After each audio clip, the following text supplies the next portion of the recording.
I'll call to order this committee of the whole meeting of the Council of the Town of Saugeen Shores and welcome all members and everyone watching us on the live stream this evening. We're glad that you're with us. Second item on the agenda is disclosures of pecuniary interest. I'll ask any member if you have one of those that you would like to declare. Seeing none, of course, you can do so anytime if you, Councilor Smith. I would like to declare pecuniary interest related to item 7.5.1, the staff report on the CCB, please. Okay, duly noted. Thank you. Are there any others? Seeing none, of course, you can declare one anytime if you need to. We have no additions, deletions, or amendments. No open forum requests this evening, so that moves us on to delegations. And our first delegation is from Joyce Johnson, the chair of the Municipal Heritage Committee, and she is here to award the 2020 Heritage Conservation Award. Welcome, Joyce. Nice to see you.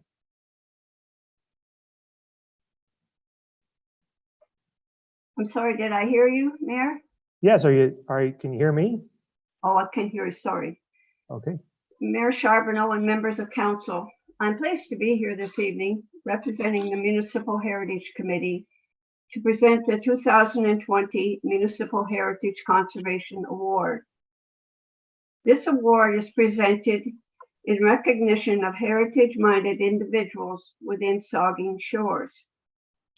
We seek nominations from the public by requesting their recommendations of individuals or organizations that are involved in conserving our heritage. Our criteria in making tonight's recommendation considers those showing promotion of heritage through preserving heritage structures, restoration of heritage sites, long-standing service in heritage and cultural related organizations, or promotion of heritage through sharing of their collections of local memorabilia. The Municipal Heritage Committee is extremely dedicated to preserving heritage throughout the municipality of Saugeen Shores. There are many communities, buildings, occasions, and stories that need to be remembered. Each year, the town presents this Municipal Heritage Award, and this lets us promote and celebrate the valuable role that individuals and organizations play in ensuring our structures and stories from the past continue to be present in our community. Jane Kramer's nomination came from Vicki Tamori and the Marine Heritage Society in Southampton. Vicki writes, "It is her feeling that the entire community would be behind the nomination of Jane Kramer of Southampton for the 2020 Saugeen Shores Heritage Conservation Award." Jane's great-grandfather started coming to Southampton in 1880 by horse and buggy. And she has grandsons who are the 6th generation in the same cottage, which is now a permanent home. Jane was a swimming instructor at the Long Dock in Southampton for 17 years, from 1948 to 1954. This was her first experience with Chantry Island, as she would see the lighthouse keeper, Cameron Ronnie Spencer, struggling to row back after spending the afternoon in the Walker House Tavern. Jane would go out and hop in his boat, row him back to Chantry Island, and get him safely into his house, where he would offer her a shot of rum for her trouble. She would return to the shoreline and throw rocks into the water to clear the snakes away, then swim back to the mainland. Little did Jane know that years later, her knowledge of the keeper's cottage would be called upon. In 1991, some discussion started in town about a restoration on Chantry Island to rebuild the keeper's cottage. Then in 1996, the Marine Heritage Society was formed. Jane was invited to join the group and was put in charge of the decor and the furnishings of the lighthouse keeper's cottage. She worked closely with the Bruce County Museum and local donors, selecting the furnishings in the style of the period from 1880 to 1900, outfitting the cottage for historical tours.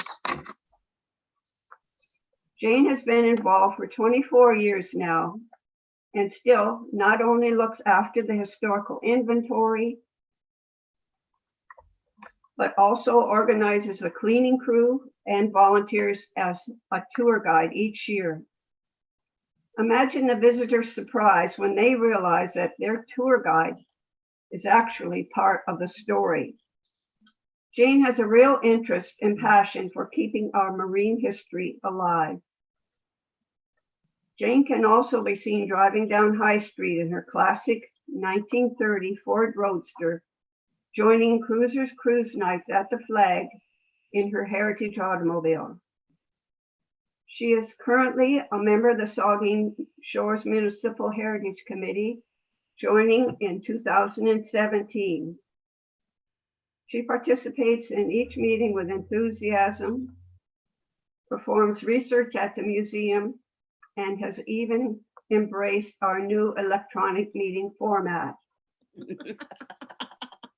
Jane also taught another Heritage Committee member, Bill Streeter, swimming lessons for a few years. Jane, you are a true heritage and cultural minded individual and have many experiences to share with us. Thank you for all you have accomplished and for keeping heritage alive in Saugeen Shores. Congratulations on receiving this award. Ladies and gentlemen, I give you Jane Kramer.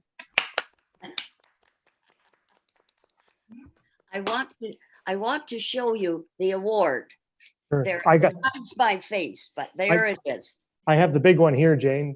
I wish you were here for me to give it to you in person, but you have to settle for the picture tonight. That's right. Thanks. Now, I want to thank Joyce for reading Vicky Tamori's nomination for me. I appreciate that very much. And also, I want to thank the Saugeen Shores Council for selecting me to receive this Heritage Conservation Award for 2020. This has been quite a year indeed. I'm humbled and honored to be recognized with this award. Vicky has provided an excellent summary of my connection to Chantry Island, but I want to take this opportunity to provide a little more detail for you and explain where my love of history comes from. During my university years, I had a wonderful history professor, Dr. Potter, who made the subject come alive for me. He never knew it, but he became a high school history teacher. Oh, I'm sorry, I became a high school teacher, unbeknownst to him. My students learned to appreciate history through the lively stories I would tell them about historical events to help them remember details for their exams. And I told them, if they ever gave me back one of my stories, they got a big fat 0. Anyway, I've spent many fond summers in Southampton. And as Vicky told you, that included teaching swimming at the Long Dock and helping to get Ronnie safely home. Now, when I retired to Southampton in 1994, I was thrilled to get involved with the Island Restoration Project through the Marine Heritage Society in order to help preserve the unique history of Chantry Island and the surrounding community. I can't believe it's been 24 years since I began volunteering with the Marine Heritage Society. It has been great fun, and I've met all kinds of interesting people. And as you know, our latest project is raising funds for the restoration of the range light at the mouth of the Saugeen River. Now, although my children don't think it's safe for me at my age to be getting on the boat, our Peerless 2, I still love doing the Chantry Island tours. And here's hoping we can get back to them in 2021. And so on that note, I want to say thank you again for this Heritage Conservation Award. I am pleased to receive it. Thank you. Thank you, Jane. And congratulations on behalf of the town of Saugeen Shores on your Heritage Conservation Award. I can't think of anybody more deserving of the award. And honestly, your kids are concerned about your safety taking the Peerless to the island. I have no doubt that you could still swim to the island if you wanted to. And I think, I think it's a great thing. And, you've contributed so much to the memory of our history in Saugeen Shores and in Southampton over the years, but you've also become a part of our history in our community, someone who has influenced our community in really important ways and made it a better place. And that's what this award recognizes. And so your name is already on the plaque, and the plaque's going on the wall here in the municipal office.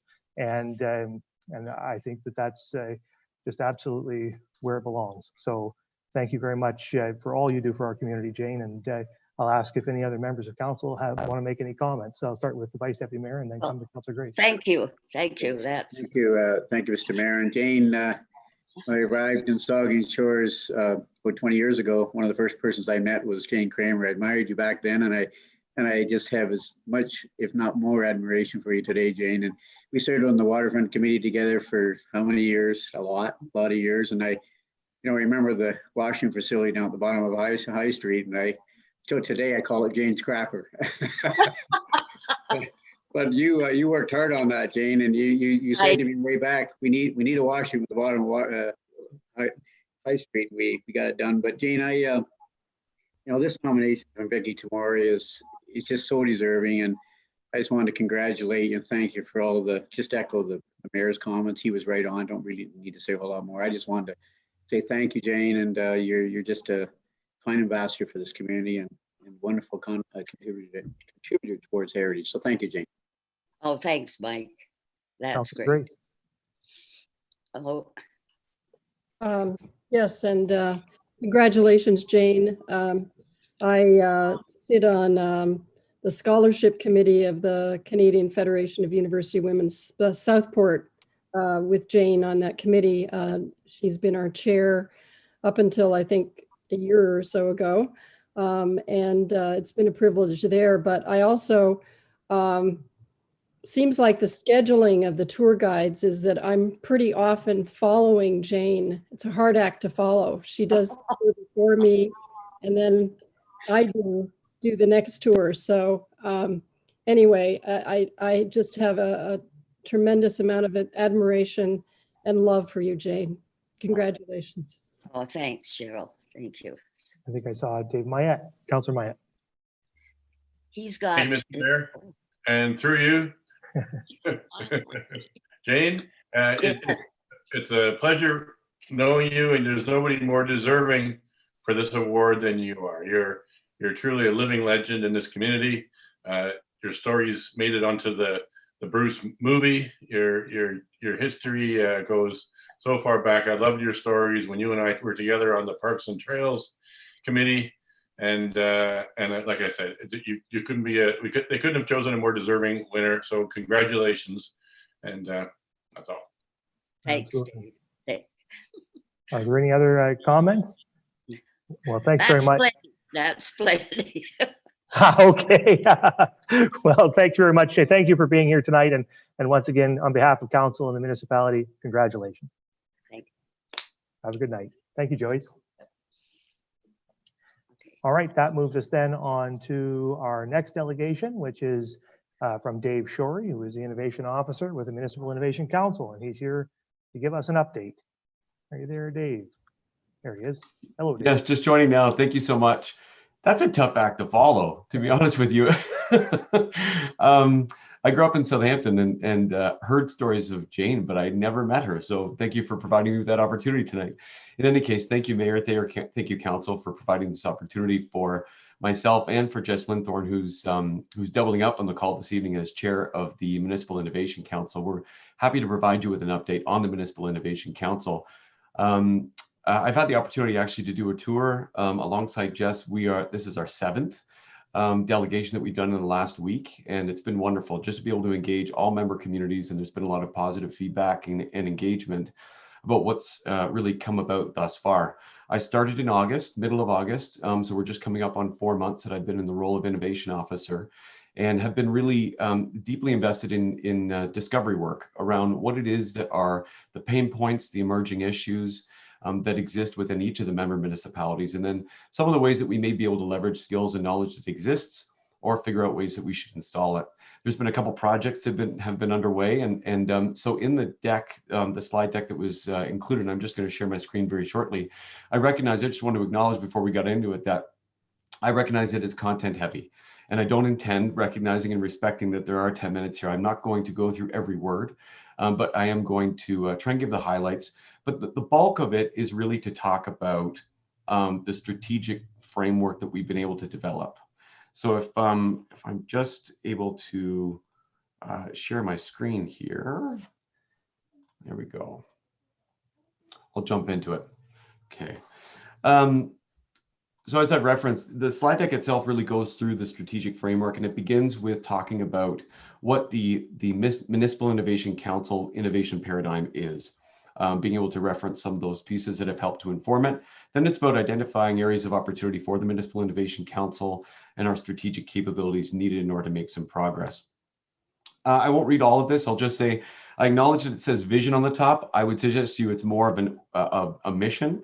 And anyone who's done organizational development work has recognized that they're not mutually exclusive necessarily. They are complementary, but that probably it's more of a mission. The point of the MIC, though, is really to focus on how we can position our member communities to be smarter, stronger, and more resilient moving forward.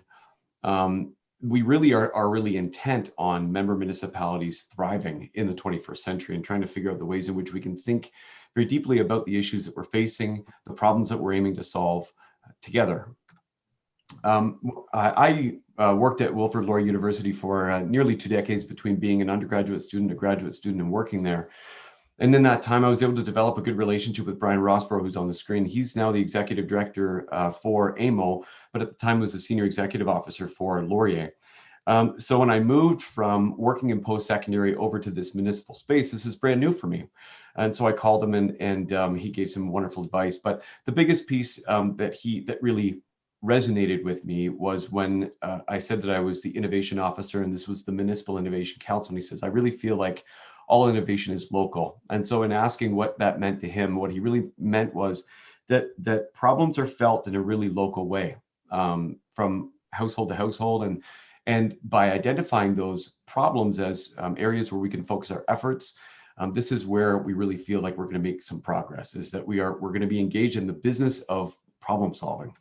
And so what we've been able to do is, as we've been talking about the word innovation, what we found is that it's been a little bit coded. The word innovation means something different depending on who you're talking to. So for some people, it looks like total disruption. It could be, in sort of pop culture terms, you may be thinking about the Jetsons and flying cars. And then for others, it's about incremental improvements. It's taking a look at existing services and supports that we offer our communities and being able to take a look at ways that we can find efficiencies in them, improve some process. So what I really want to do is say that we're really focusing innovation in 3 areas or 3 buckets. The first being around incremental improvement. And I would suggest you probably 70 to 75% of our efforts are going to be focused on incremental improvements, incremental change. That is taking a look at existing services and supports and being able to find efficiencies in those.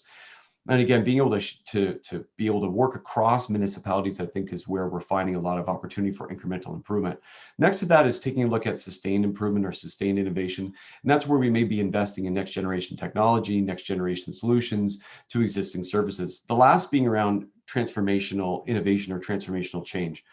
And that's where we may be looking at total disruption. And that's probably where we're focusing the least amount of our time. It doesn't mean that it doesn't take priority. It's just as we get going, I think what we've been able to identify are those areas that are obvious for folks in terms of there being an existing problem or challenge. And then as we move along, I think that we're going to take on more transformational change. But I hope that that innovation scale is helpful for folks as we're talking about the word innovation.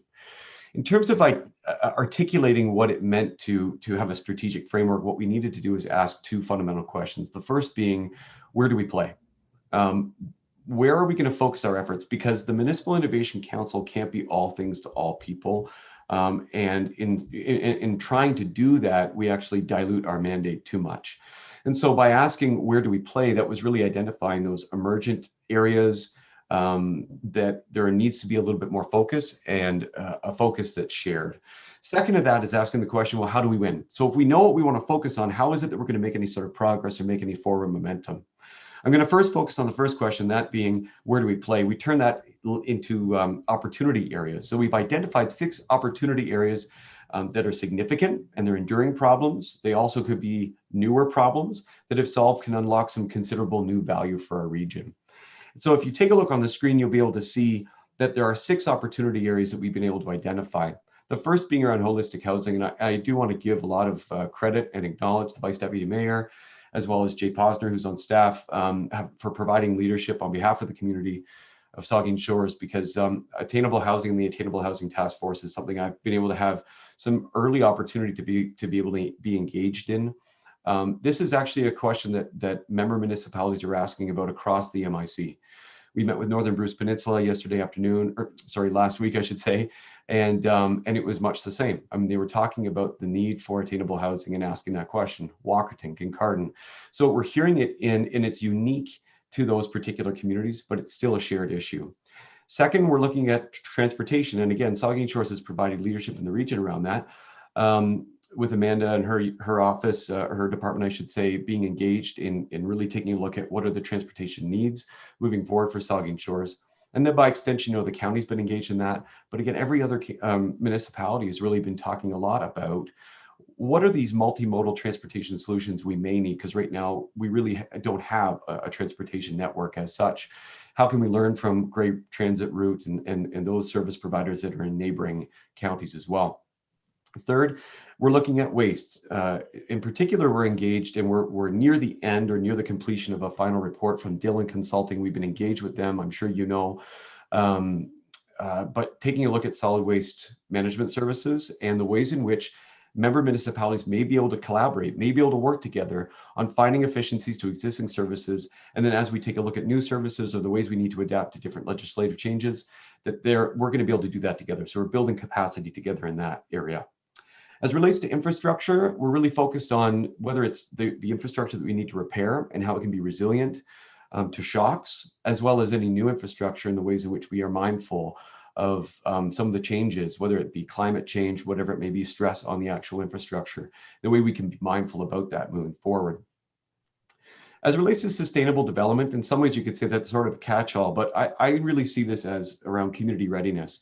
Saugeen Shores is a really prime example of where we have an influx of capital due to industries like tourism and energy, as well as agriculture. And now we're seeing an exodus of urban centers into rural spaces. And it's not all rural spaces, it's the ones that have things like broadband and have access to amenities. So in taking a look at sustainable developments, how do we maximize that influx of capital in a way that's mindful of the future? How can we make sure that we're building for a sustainable future?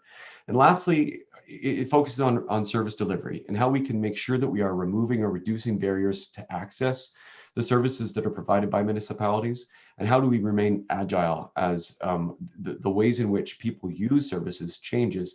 And I think there's no more salient a case study than 2020 with the pandemic response and recovery, and the ways that services were accessed and accessed differently, and the ways that you yourselves thought very creatively about how to provide service to community members. And so those are big, and I recognize that there's 6 very large areas of opportunity or priority areas. And so how do you make any movement on those? And that was the second question that we posed, and that's the question we've been continuing to wrestle with. But I really think of it as acknowledging the strategic capabilities that we need to tackle any one or more of those 6 opportunity areas. Looking at the skills and knowledge that's needed, the competencies that are needed, and the capacity we may need to build in order to be able to tackle those issues. And so on this slide, you'll be able to see really the areas of focus for the strategic capabilities, looking at digital transformation. For example, something like in the investigation of a mobile application. Progressive procurement practices, taking a look at ways that we may be able to share in procurement exercises or activities with neighboring municipalities to try and find some cost savings. Integrated research and analysis. How do we become smart about the data we do have and learn a little bit more about the data we don't have access to? What research can we access that lives beyond our borders that can help inform good decision-making, research-based, data-informed decision-making? Next, how do we make sure that our communities are heard and that we engage our communities in the process of decision-making? How can we be community-centered in our engagement efforts? In addition to that, how can we work with our community members to install more skills, more capacity? How do we develop leadership skills, communication skills, so that there are members of our community that can take on some of the challenges of our time? Next, thinking about organizational development and in working with municipal staff offices and the ways in which we can think about things like succession planning, training and development to be able to meet the needs of our current community's needs as well as future needs. That's what we really are talking about as it relates to organizational development. The last two are related. The first being around communities of practice. A good example is that we have economic development officers or community development personnel that live and work in the municipalities that are members of the Municipal Innovation Council. How do we facilitate space? How do we create space for all of those people to be able to work together in ways that they already are? It's about taking advantage of that and being able to present these shared problems and say, what do you think?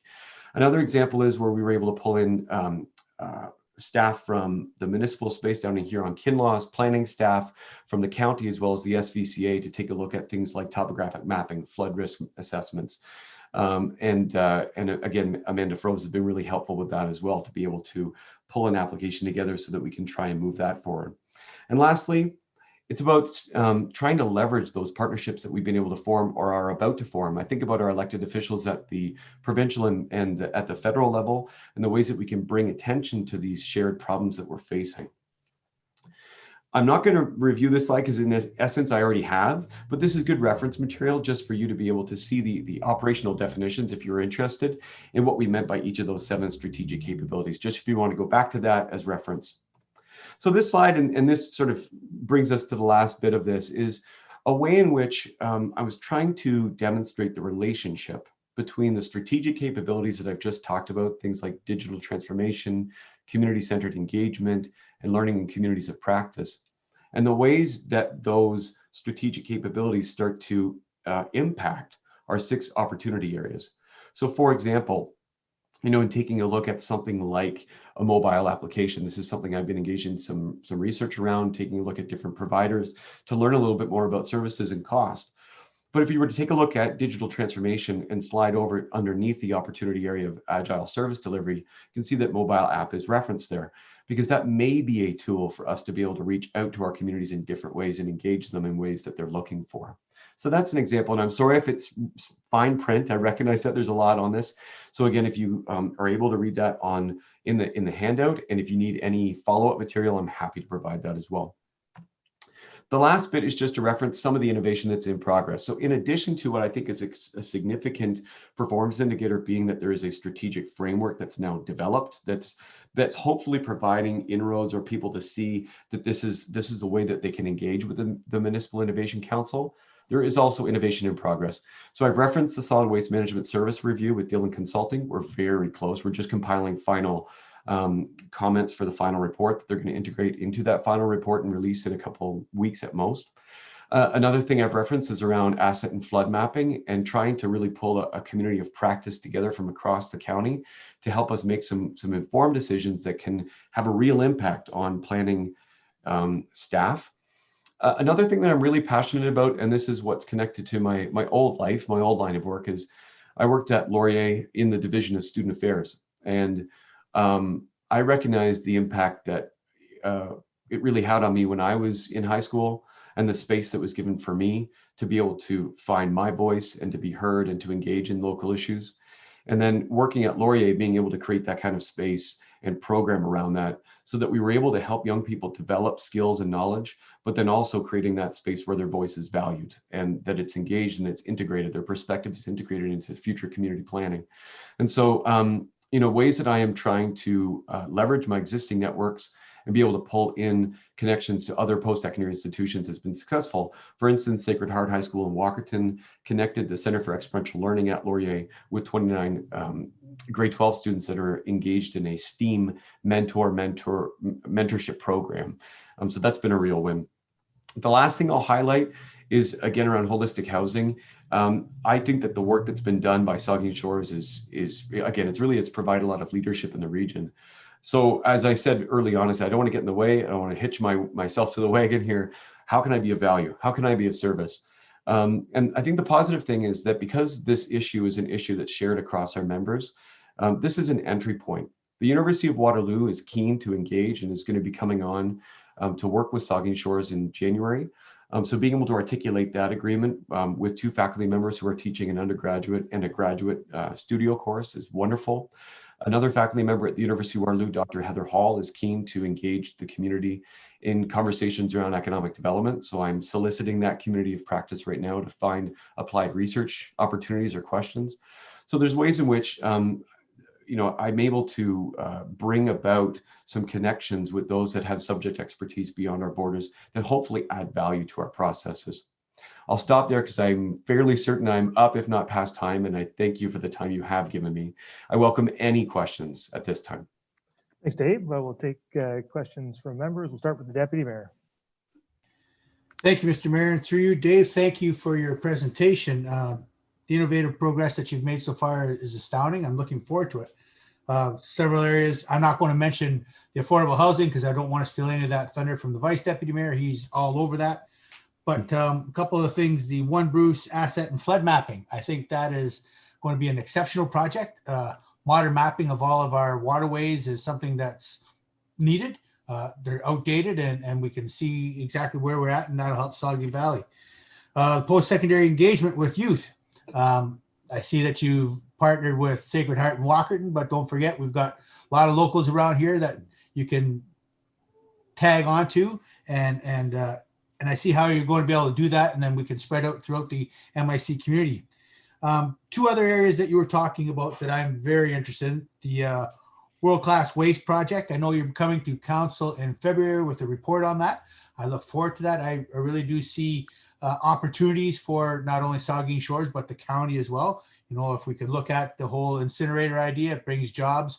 There's lots of local municipalities who are willing to get rid of their waste, and we could be the place where it comes to and do something with it. Finally, your digitally transformed app. I'm very interested in this. I've been talking about the app for years. I know we have one municipality in Bruce County that does have an app for their municipality, and I believe apps are the way to go. If council ever gets a chance, check out the municipality of Kincardine. They have an app that lists everything on that is happening in the town, sports-wise, recreation, anything. And it also has a notification app. So if there's roads closed, or if there's a municipal emergency, it goes out on that. Everybody is tuned into this little thing right here. They carry it around more than they do anything else. So if there's something they want to find, if there's something they need to know, they can find it on the app. So you were talking about that, Dave. Whereabouts are we, or are you, in working with and creating that app? And is there any collaboration you can do with that? Yeah, happy to comment on that. Thank you so much.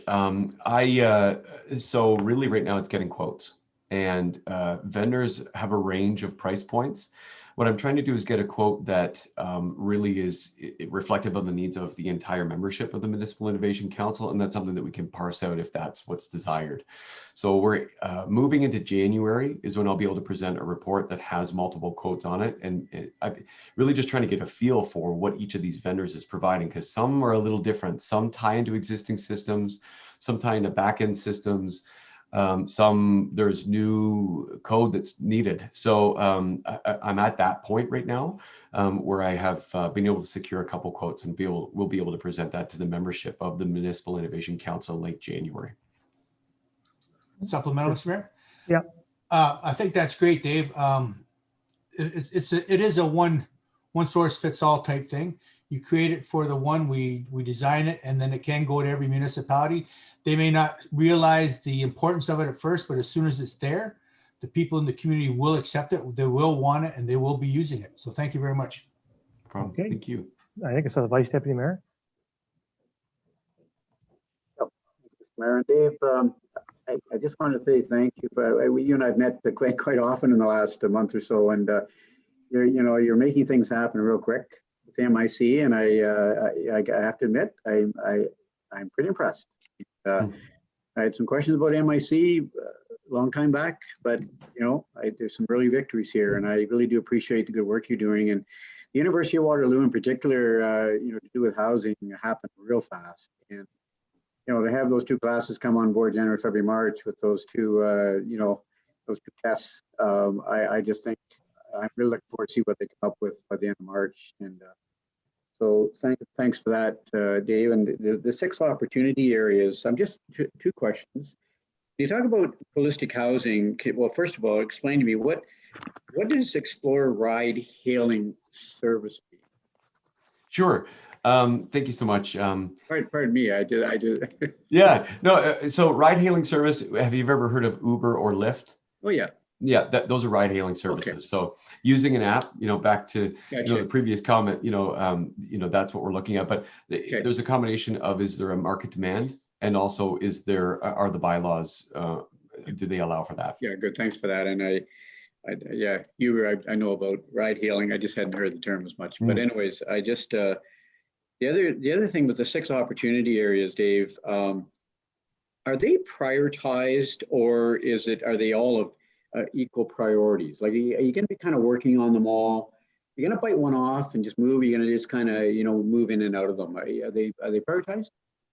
They're not necessarily prioritized. I think it's as opportunities present themselves to be able to work on some of these opportunity areas together. And so as a member municipality may identify that there's somewhat of a need that exists in one of those opportunity areas, that's where we'd be able to explore, okay, how can we perhaps work together? But I will say that, in terms of what has emerged as the areas of focus, I would say that housing has really emerged as one of these areas that a lot of more people are talking about than the other opportunity areas. And then I think there is this larger question around community readiness and thinking sustainably about how we develop. People are looking for open spaces, green spaces, leaving urban centers. This is a land with fresh air, and it's plentiful. So how do we think about that in our development decisions? But that in some ways that's a values conversation. I will say though, it's not that I've prioritized any one of them, but housing has become a priority for a lot. Well, thanks again, Dave. You're off to a great start, and you haven't been here very long, and you're really making things happen real quickly. So I really appreciate your good work. I appreciate that. I'm getting wonderful support. That has a lot to do with it. Okay, I got Councillor Smith. Thank you, and through you, Mr. Mayor, I would just like to welcome Dave back to the community. I have 3 points tonight, but I'm really pleased to have you back, having spent some time in the city center and bringing the experience that you have from Laurier back to us. My first question is that at least 2 of the innovation projects that are listed have been recently undertaken that I'm aware of in the nuclear space. And I'm talking specifically about e-signatures and the I'm not sure how you've categorized it, but in terms of procurement, joint procurement. So leveraging those economies of scale and potentially even getting to a place of category management procurement. So I'm hopeful that the relationship that's being built between yourself and NII will really be able to leverage some of those lessons learned in those areas. And I can certainly, I'm happy to connect you. I reached out to a former colleague in their supply chain organization to try to get some data points on the e-signatures specifically. If we could just figure out how much money is being saved on not signing pieces of paper, I think it would be great for a low-hanging fruit for something to tackle. So those are 2 points. And then lastly, the Deputy Mayor has touched on youth engagement. And I have a sneaky suspicion that you and I started our career in engagement in the same youth organization, which was the Ontario Secondary School Students Association, former OSSSA. And much like yourself, my leadership experience started then, and I am abundantly passionate about supporting youth in our community. You mentioned AMO earlier. They have a great program for youth engagement. There's also the Rural Institute of Ontario that has a youth engagement program. I've sent some of this literature over to Jess earlier, and I know you and I can sit and chat, but I would just like to leave you with your passion and enthusiasm is palpable, and I'm delighted, much like some of the other members of council, and in opposite of the Vice Deputy Mayor, who maybe wasn't on board to begin with, but is certainly there now. This is a project that I have seen so much potential in, and I'm just so glad that we are where we are. So welcome. Thank you. May I respond? I've been really bad with protocol here. Should I be saying through you, Mr. Mayor? I'm sorry. Absolutely, Dave. What are you doing? That's all right. I'm sorry. This is the thing I said to Jess. I'm going to jam up on this. I need a script. You're all right. Yeah, well, I appreciate that. I'll just briefly say I'm going to be meeting with AMO on Thursday to learn a little bit more about their youth council structure, but also what I've offered to them is, if there's something of an interest in a pilot, Deputy Mayor is the one that brought it as well to us and said, hey, we'd really love to see something to this effect. So I'm hopeful that AMO has resources, and if not resources that can directly link up to what we're doing, perhaps they'd be interested in partnering in learning about that. And yes, I would love to hear a lot more, because as it relates to procurement, and the digital signature solution is something I didn't touch on, but that's something that I've presented as a report to the Municipal Innovation Council. And we've been able to find a solution that's actually been endorsed by AMO. It's called Consigno Cloud. And I'm happy to provide more information if that's the case. But yes, I agree with you. It creates wonderful efficiencies if we don't have blue folders or yellow folders or red folders, whatever color folders flying around the office waiting for a physical signature. I actually recorded a video, which I'm happy to be circulated as well with former colleagues to demonstrate the efficacy of it, because we were having a signature in Waterloo, Brantford, and Port Elgin within 4 minutes. Very good. Well, thanks very much, Dave. We're going to have to move on in the agenda here, but I wanted to just say thank you for all the work that you're doing. Obviously, the MIC is very close to our hearts here in Saugeen Shores as leaders in that organization and members of the Nuclear Innovation Institute as well. I've had the benefit of being over in the new facility there, and I hope most members of council will have had the chance to tour, or will soon have the chance to tour, the new Nuclear Innovation Institute building. You have some great digs over there, and a great place to do good work. And it's clear that you are doing good work there. And the only other thing I would say is that I hope that we can attract some new members to the Municipal Innovation Council as one of our priorities. I think we could use some additional lower tier municipalities from our region to really round out the organization and bring in some more expertise and bring in some more innovators. So I hope that will be a priority for the MIC as well. Maybe it's a little bit more of a political priority and maybe not necessarily your priority, but you are a good ambassador for the MIC, and so I'm sure you'll help us in bringing on those new members. And I just can see a great future of a regional organization that does great work regionally with partners that we don't have yet, but could soon have. So just add that. And but thanks very much for your time tonight, Dave. We really appreciate you coming in. I appreciate this. I appreciate the time. Thank you so much, and I appreciate all of you. It's a wonderful homecoming. All right, very good. We'll see you, Dave. Thank you. All right, so that moves us on to, we have no public meetings, so that moves us on to reports of municipal officers and committees. And 7.2, we have a general government report, which is a staff report on the community well-being plan. And as part of that, there's a presentation by Sarah Cowley, the consultant, but we'll turn it over to the clerk to kick off the report. Thank you, and through you, Mr. Mayor. As you recall, in 2019, the town of Saugeen Shores partnered with the lower and the upper tier municipalities within Grey and Bruce counties to create the community safety and well-being plan for the municipalities of Bruce and Grey. Through public consultation and collaboration, the plan has now been completed. And I see Sarah has joined us now. So I do welcome Sarah Cowley. She's our consultant for this project. She joins us this evening and she's just going to provide you with an overview of the plan and the findings of the plan. And I'm also pleased that Christine McDonald, Director of Human Services, I apologize, for the County of Bruce has also joined us. So at this point, I'm going to turn the screen over to Sarah and welcome Sarah. Thank you so much, Linda, and thank you all for inviting us for this evening to share an update with regards to our planning process. So as Linda said, we are in the process of presenting our plan to municipal councils and are very pleased that we've been able to keep on track despite the impact of COVID. So as mentioned tonight, we are just sharing a brief update, and then I know there's more to come with regards to the plan for your meeting.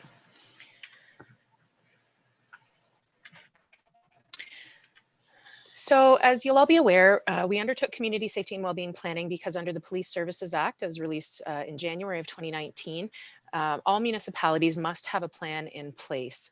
And as is the case across Bruce and Grey, historically, we saw a huge number of people come to the table. So we did have the 2 counties, 16 lower tier municipalities, and a variety of other partners. And at this point in time, we believe we are the largest and most unique collaboration in Ontario.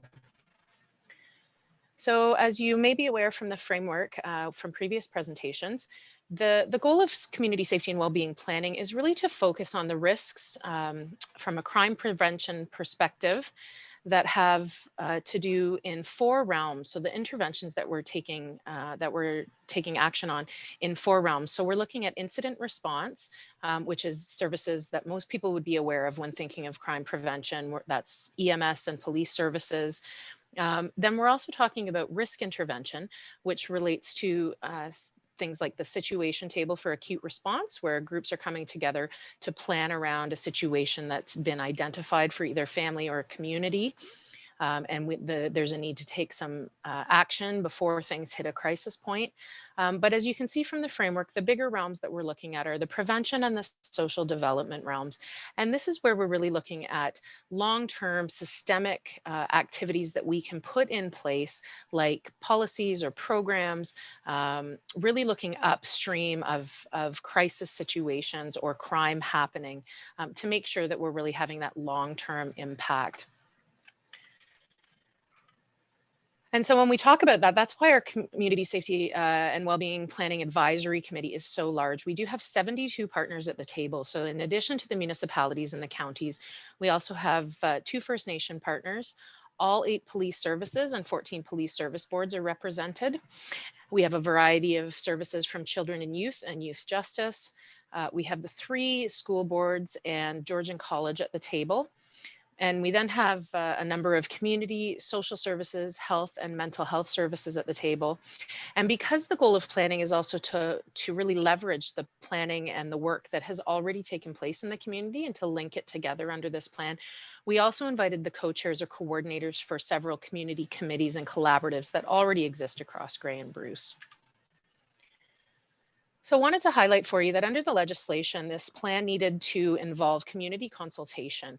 And we were really pleased to be able to push hard last fall and through the winter. And we got our website and our community engagement survey up and running February 1st of this year.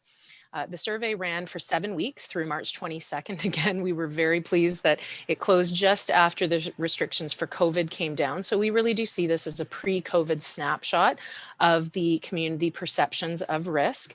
And we had almost 2,000 participants in that survey. And to give you a little bit of context, Halton Region did this planning a few years ago as a pilot group for the province in order to inform the planning process. And when they did their planning first round of engagement, they had just over 500 residents participate. Now, to give you the context, they have 3.5 times the residents that Grey Bruce does, and we had 3.5 times the response rate on our first survey. So we were really pleased about this. Did also want to highlight for you that we do have an epidemiologist associated with the project, and she's been assisting not just with the survey analysis from a resident perception perspective, but also with our indicator report that we have in development right now, and I'll speak about that in a couple minutes. We also have kept very well connected with the Canadian Municipal Network on Crime Prevention, who's engaged in this work across Canada. as well as receiving support from that Halton Region Collaborative. And we're a part of the Ontario Municipal Social Services Association working group of community safety and wellbeing coordinators. So I am well connected with our border communities and our border counties and the planners who are doing this work in those areas. Our timeline, we did have our project kickoff last September, although discussions started several months before that across Bruce and Grey. As you can see, we did have a slight pause at the end of March and into early April, while the organizations who are participating in this planning process really dealt with the initial impacts of the COVID pandemic. But here we are in November and December, and we have our plan, our phase 1 plan to present to the communities, and we're working on sustainability. And as I said, we're developing that indicator report. So this is an image, just a graphic to give you an idea of our model. And this model has not changed over the course of phase 1, although we'll be looking at it from a phase 2 perspective. And phase 2 is really looking at that implementation phase. What are we going to do about those priority areas of risk? Diving into that action table, identification or creation, depending on the needs of our community and what already exists. So we'll be looking to create and implement really detailed action plans for each of our priority areas of risk. And then we'll be evaluating the outcomes and the impacts at least on an annual basis. And this will be supported by the coordinator for the safety and wellbeing planning, as well as the steering and advisory committee and those participating organizations. So what are our priorities for action? When we looked at the community engagement survey results and then compared that with our local data, we had originally thought we'd look at the top 3 for our region, priority areas. But as we began diving into the information that we collected, we really saw that the top 5 were so intrinsically linked that we couldn't leave them out. And so you do see 5 here. So priority risk area 1 is addiction and substance use. And as we begin to build our action plan specific to this area, the key concerns that we'll be looking at are the fact that regular heavy drinking remains a known issue in our community, with self-reported use in Bruce and Grey tracking higher than the rest of Ontario. And this is a historical higher tracking situation.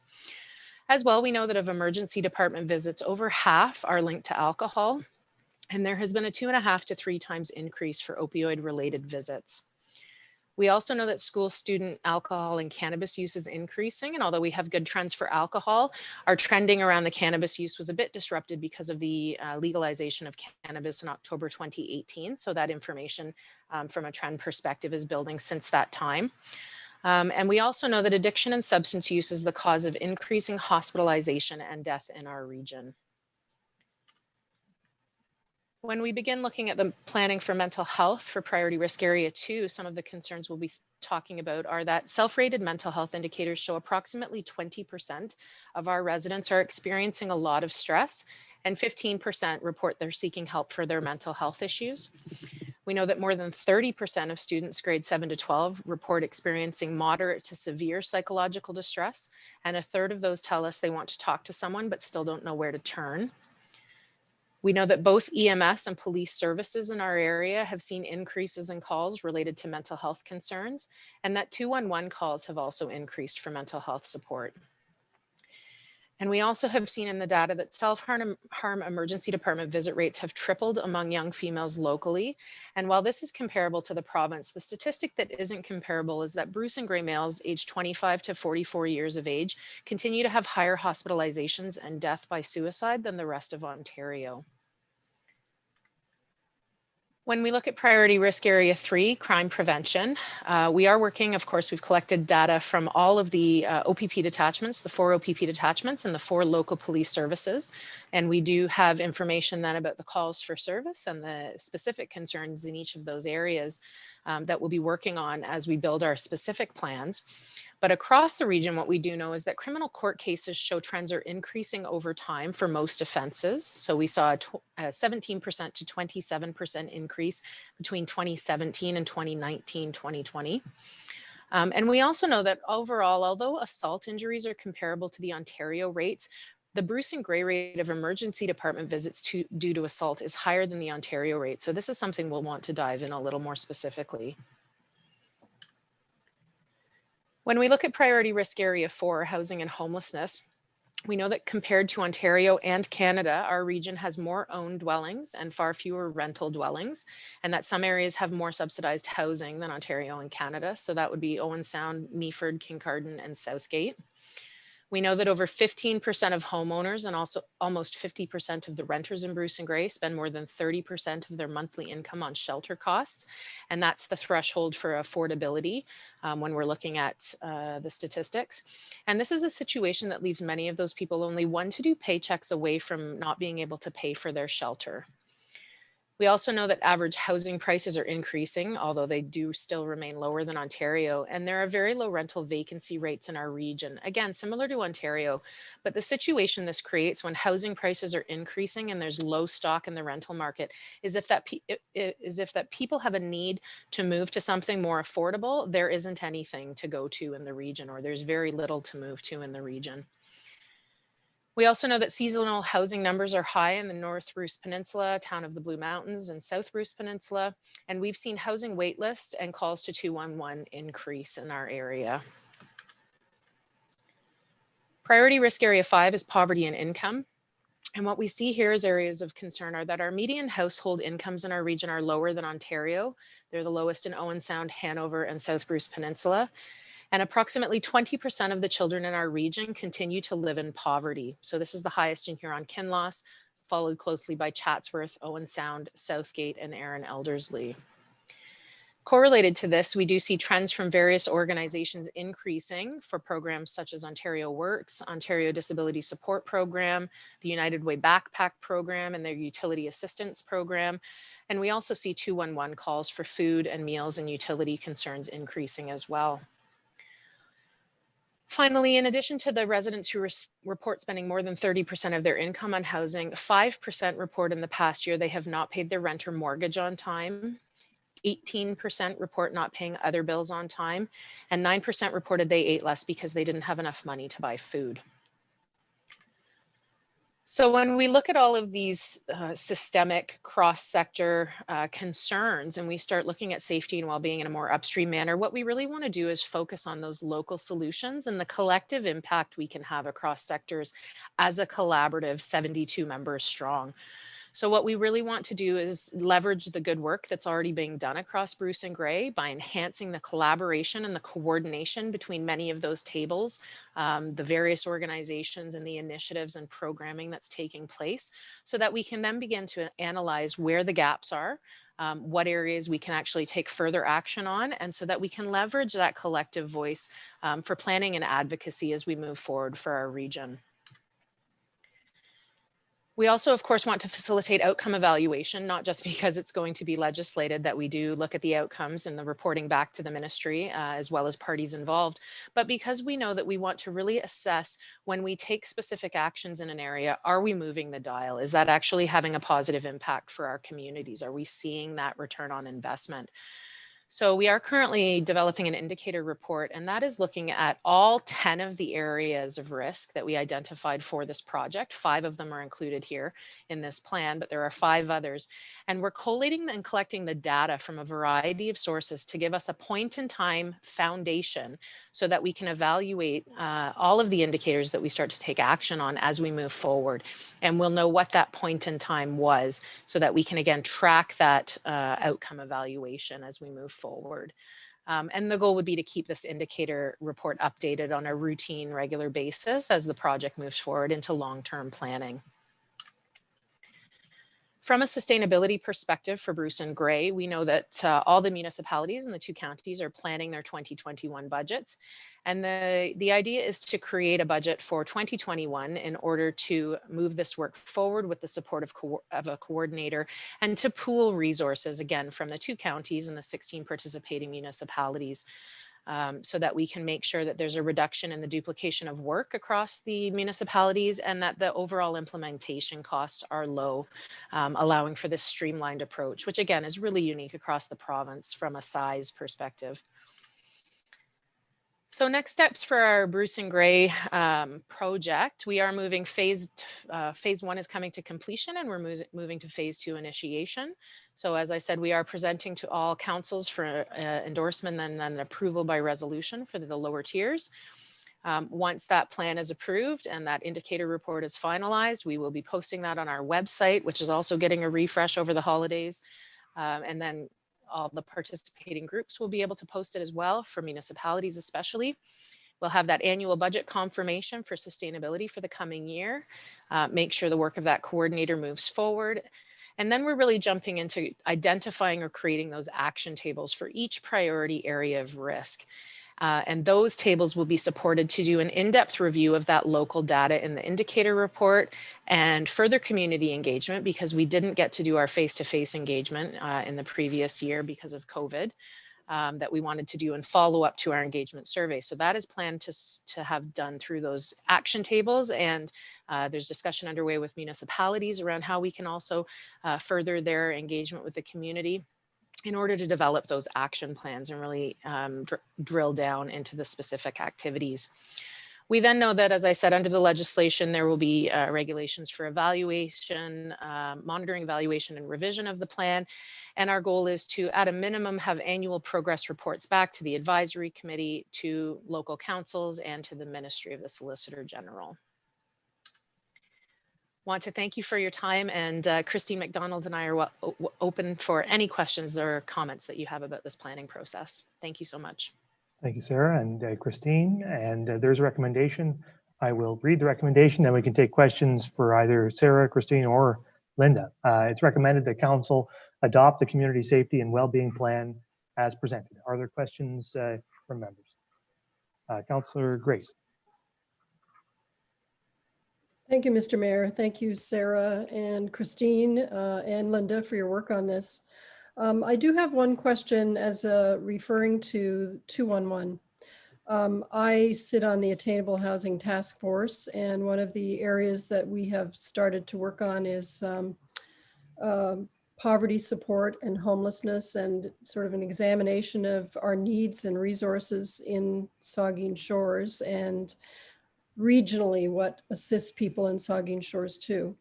And one of the things that we have seen is that some of the support organizations don't have up-to-date information on 211, registered with 211, so that if somebody calls to get information, they don't have there's not an accurate address, or they don't have a complete listing of, for instance, all the food banks that are available in Saugeen Shores. Is that something that your group could assist with? Can everyone hear me okay? Yeah. I'll take a stab at this one then, Sarah. It's a little Sure. bit of an aside from the community safety and well-being, but it does fall under my area of responsibility for the county. So Bruce County funds 211 to provide that service across the entire county. And so we have an ongoing relationship with them in terms of upkeep of that database and the information. There is a feature that's available right on the 211 site, where if someone finds there's a piece of information that is out of date, they can notify 211 directly, and then they will follow up with that organization contact and ensure it gets updated as soon as possible. Thank you. That's very helpful. Okay. And just to add to that, I think it's important for everyone to know that 211, the executive director for 211 Community Connection, does sit on our advisory committee as well. Okay. Further comments, questions? I guess I have a couple of questions. The first one is about, so we're looking at a funding commitment for 2021. Is it your expectation that this is going to become a permanent? There's going to be a permanent funding requirement from the municipalities to fund the implementation of the community safety and well-being plan? So I'll answer this one as well, Mayor Charbonneau. Where we're at in terms of Bruce County and Grey County, we had a little bit of a departure of how we approached this the first couple of years. And that was because Grey County, pardon me, had funds in reserve that essentially had come from the local municipalities. And so they have put forward the total share on the Grey County side. In Bruce County, we had no such reserve for that purpose. Legislatively, it's a requirement of the municipalities to participate. So how we approached it was, okay, let's each put in our share. We have had some feedback from other local municipalities in Bruce County that it might make sense, given we have the same taxpayer, to levy the funds in one place. Perhaps that be county. And so I will take that back to the county table and confirm whether for future budgets like 2022 and beyond, that's the approach that we would then take to raise the funds for the ongoing support of this work. And the first bit of implementation will be a little bit of an experiment as we go in terms of understanding what exactly is the staffing requirement associated with keeping this front of mind. There isn't room for people to do it side of desk. We've got great information from those that have gone before us, how it really needs to be focused resources that are pulling together and coordinating this collaboration. So I think we'll be able to have some further discussion about ongoing budget as we plan for 2022. And hope that for this second year, beginning the implementation, the municipalities would each again contribute their $5,000 share, the county putting in $10,000 to raise our Bruce County portion.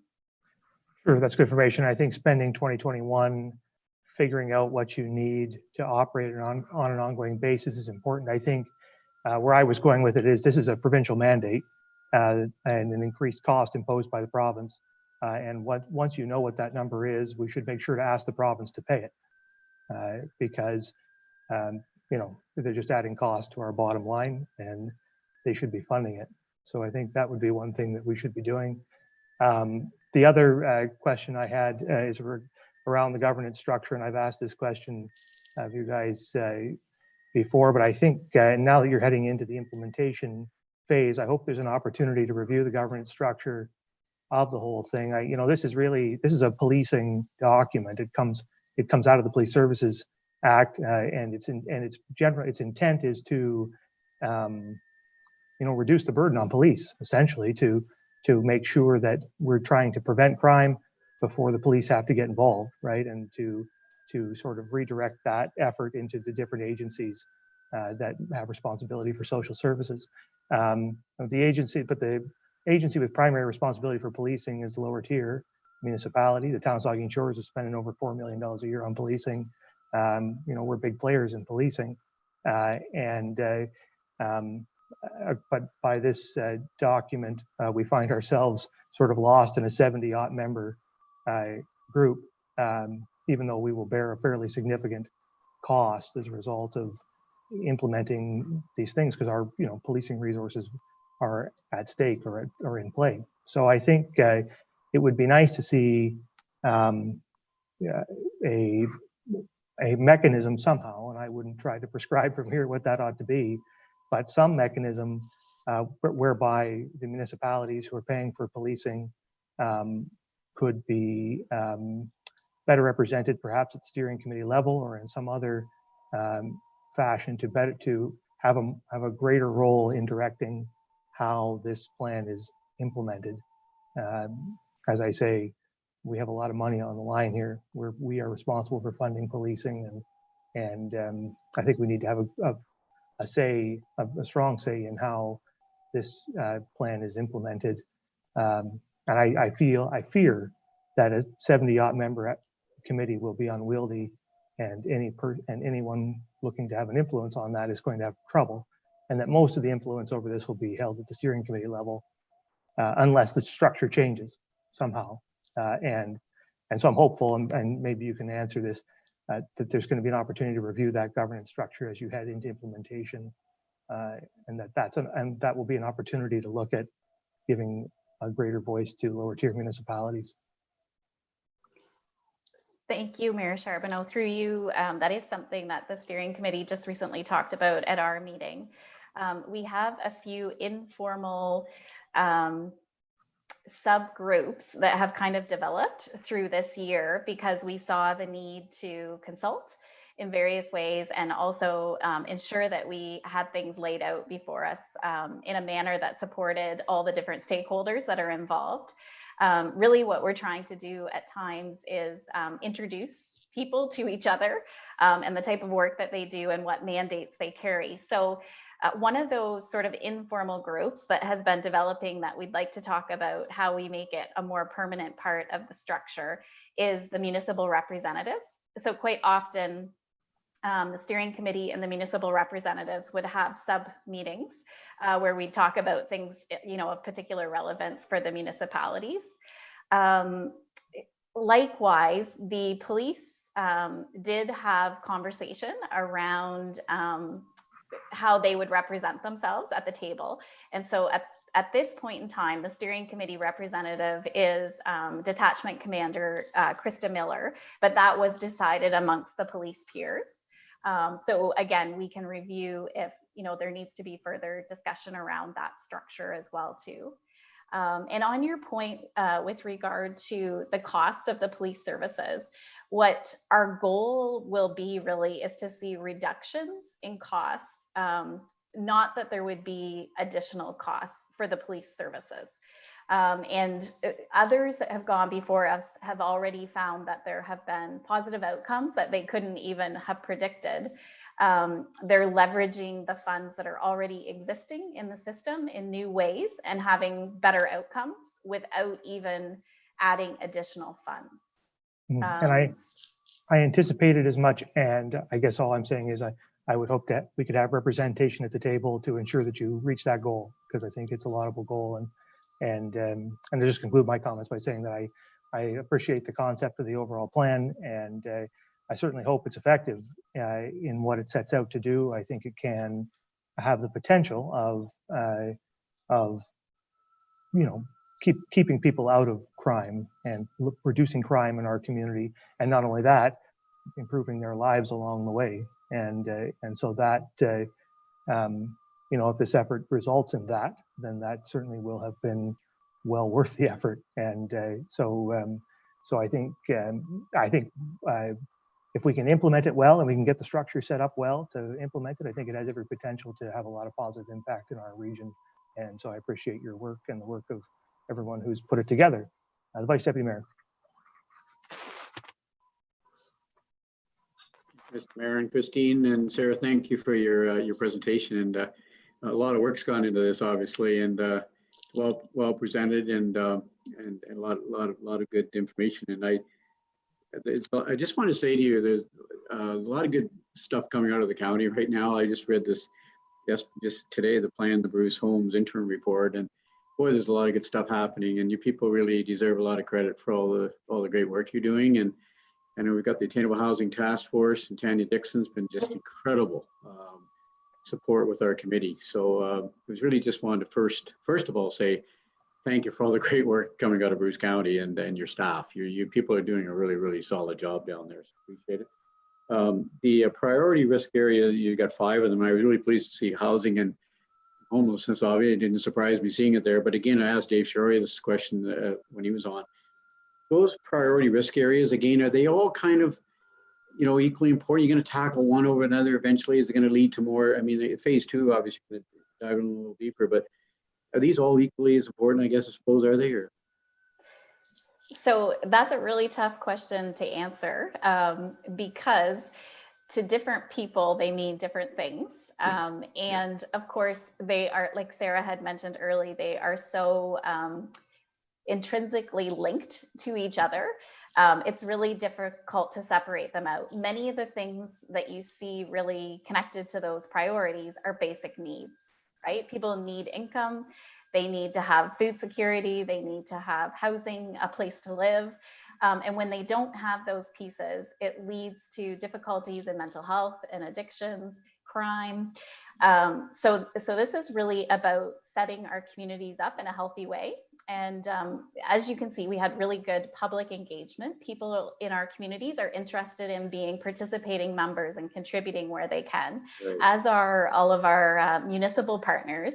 The municipal reps have been really terrific in the dialogue that we've had and started to think about how at a municipal level are there possibly small changes that can be made that actually have really terrific outcomes around community safety and well-being. So in our next phase, a part of Sarah's work will really be about creating toolkits to help facilitate some of those conversations with various organizations, nonprofits, the municipalities, in terms of thinking about how can we do things slightly different so that we do prevent crime and that we put that focus on development and prevention. And so really there's room for everyone to be involved in the solutions.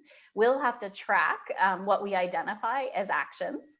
And when we either have an action table that is already formed and working on something, we'll be asking them to provide us with details on the outcomes that they're achieving. And when we develop new action tables, we'll have to set up some evaluation criteria and look at what data we should be collecting. So it's a really important question that you ask, and will be part of the work of sorting through the implementation that will get kicked off in January. And I should just check, Sarah may have further to add there. No, I just, as Christine says, you know, each area is going to be important to different groups and different organizations. But I think the key thing here is, and what a real piece that we wanted to leverage through the survey was to educate the community about the fact that those upstream interventions really matter the most, so that we are looking at early childhood development, we are looking at sustainable housing and attainable housing for people, that we really are looking at that income and making sure that they can meet their basic needs, because that's the stuff, as Christine says, that gives our communities that good start. It gives kids and families a good start and keeps them from heading down a path where they have challenges with mental health or addictions or other scenarios that are even worse or more risky to them and their families. So. Well, thanks. The five are very intertwined, I agree. But thanks again for your great work. All right, well, thanks. Thank you guys very much, Christine and Sarah. And Council, you have heard the recommendation. So if there's nothing further, then I'll ask all in favor. That's carried. All right, thanks all very much. So then that moves us on to our second staff report, which is on the Southampton Arts Centre agreement and for the Southampton Visitor Centre, and we'll turn it over to the Director of Strategic Initiatives. Thank you, Mr. Mayor. The Southampton Arts Centre and the town signed an agreement earlier this year to deliver service for the Visitor Centre in the historic Town Hall. Both parties were pleased with the arrangements and are recommending a one-year agreement for service delivery to continue through 2021. The agreement outlines the peak season expectations and notes the town will provide seasonal hires to supplement staffing of the visitor center during the months of May to September. The financial impact of this recommendation is $10,000, which will be funded from the 2021 tourism operating budget. Both the Southampton Arts Centre and town staff are looking forward to continuing this partnership. Thank you. Thank you. It's recommended that council pass a bylaw to enter into an agreement with the Southampton Arts Centre to operate the Southampton Visitor Centre for a one-year term. Are there questions or comments? Seeing none, all in favor?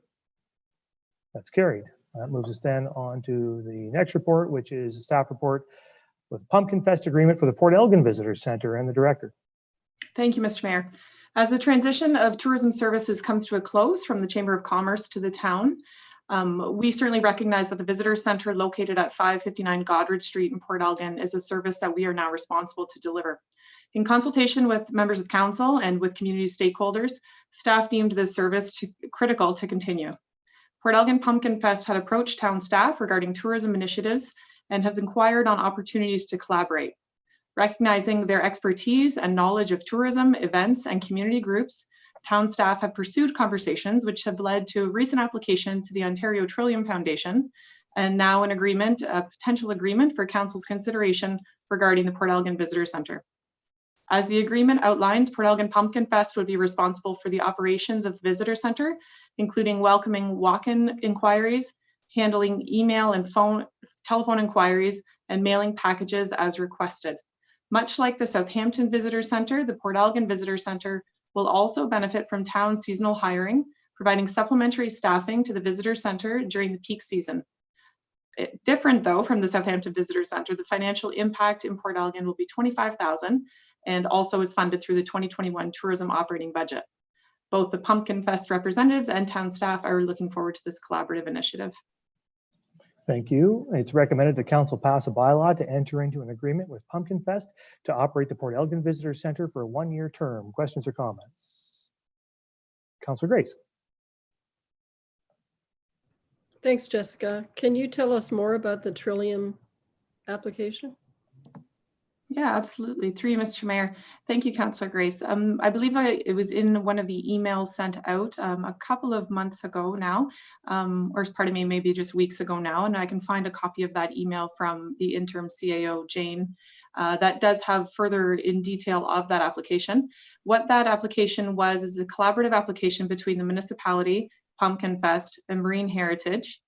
And the application was to further develop the resource center, which includes equipment for our event community, our event organizers.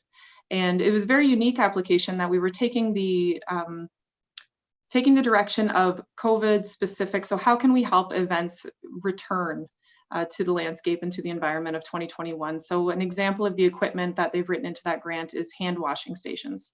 So a very innovative application that was pulled together by Shanna Reed on our staff here, and then also working with Connie Barker and Joanne Robbins with Pumpkin Fest, and Vicky Tamori was at the table as well, representing Marine Heritage. So I can certainly get you some more information on that.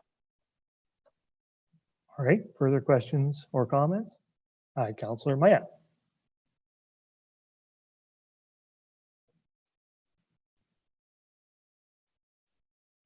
There we go. Thank you, Mr. Mayor. Through you, Jessica, it seems we've almost come full circle here. We're going to have Pumpkin Fest operating the tourist center. It seems to me when the Chamber of Commerce was running the tourist center, they had the resources available to them of their member agencies and accommodators, restaurants, and all those sort of things that tourists were looking for when they come to town. How is Pumpkin Fest as an organization going to be able to draw upon the information that visitors and tourists are looking for when they come if they don't have that connection directly with the businesses that are providing those services?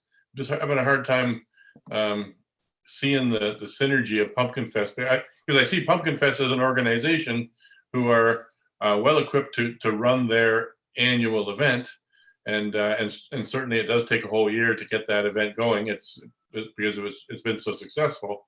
But just how is that going to work with Pumpkin Fest essentially filling the spot that the Chamber of Commerce used to fill? Through you, Mr. Mayor.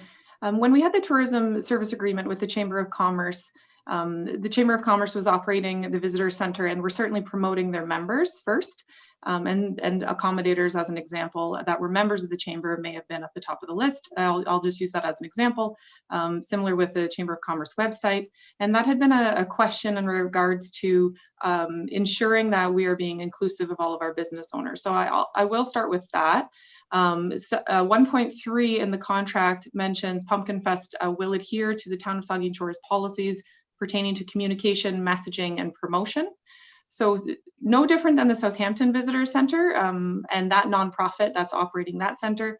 This nonprofit, being Port Elgin, will operate the visitor center, but will be provided messaging and be providing publications, be provided promotional material, and their staff will have that key knowledge and information ready to share when visitors walk into the space. Just to follow up, Mr. Mayor. So if there's a business out there, whether it's an accommodator or a activity company or a restaurant, would it be their responsibility then to make sure that the center has their brochures, their rec cards, their business cards, that kind of thing? Through you, Mr. Mayor, that we'll be cleaning that process up to ensure that there is that opportunity for everybody to either drop off information or for our staff to pick that information up. The RTO 7, Regional Tourism Organization 7, which is Grey Bruce and Simcoe, often hold a brochure swap that the tourism staff from the Chamber of Commerce had previously attended. Municipal staff had also attended to share some of our maps, so a cycling map as an example, where information was exchanged, backs of minivans and backs of trucks, and then bringing all that information home to stock up our visitor center. I do expect that it will look a bit different this year with COVID-19. We may see more digital information.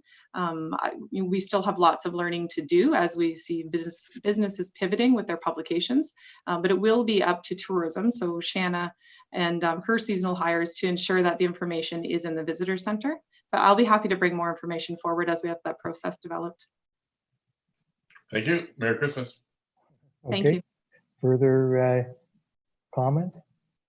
I think fundamentally, I mean, we've taken on the responsibility for running these visitor information centers, and this is us contracting with some local organizations to help us deliver that service. I mean, we need to deliver it one way or the other, and this is an interesting way to do it. And then the positive side effect is we get to bring some additional people on board to work with us and help us collaborate with us on doing some other things as well. So I think it's a good option, not that expensive, and a good way to keep the visitor center operating, and also to this whole business with the resource center and improving it. I think is a great thing, because it's really going to help us deliver some outstanding events in our community, which is really at the heart of tourism and delivering a tourism program. So I think that's a great thing. That was always a great service, and it's great to see some investments being made in it. So if there's nothing further, you've heard the recommendation, and I'll ask all in favor. That's carried. All right, thank you. That moves us then on to infrastructure and development 7.3, and we have a staff report on the West Links Townhouses site plan with Red Hawk Construction Limited and the Director of Infrastructure and Development.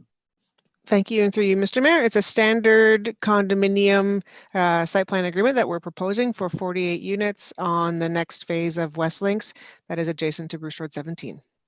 Thank you. There's a recommendation that council pass a bylaw to authorize a site plan agreement with Red Hawk Construction Co. Limited, and that council authorize the Director of Infrastructure and Development Services to approve subsequent site plans associated with the subject lands, provided the site plans are in general conformity with the overall site plan and compliant with the town's zoning bylaw. Questions or comments to the recommendation?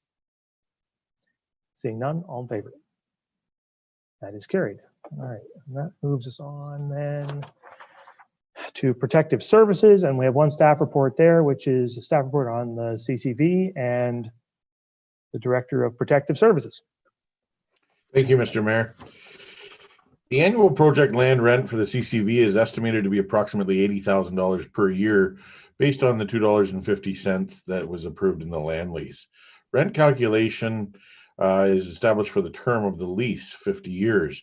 Therefore, it is recommended that we verify the actual square footage of the building footprint using the detailed construction drawings before we set rent for this project.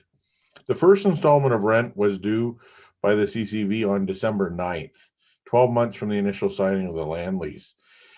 At the time of signing the land lease, it was anticipated construction of the CCV would have begun within 12 months. As noted in the attached letter from the proponent, due to unforeseen delays and complications as a result of COVID-19 pandemic, construction on the site was not started in 2020. Cedar Crescent Village is therefore requesting extending the commencement date of the lease for 6 months until June 9th, 2021, or until the date that construction begins and they have control of the lands, whichever date was to occur first. The original design of the CCV has been altered many times based on community consultation and feedback, and staff are recommending that rent in the future for this project get applied to the waterfront enhancement reserve. Okay, thank you.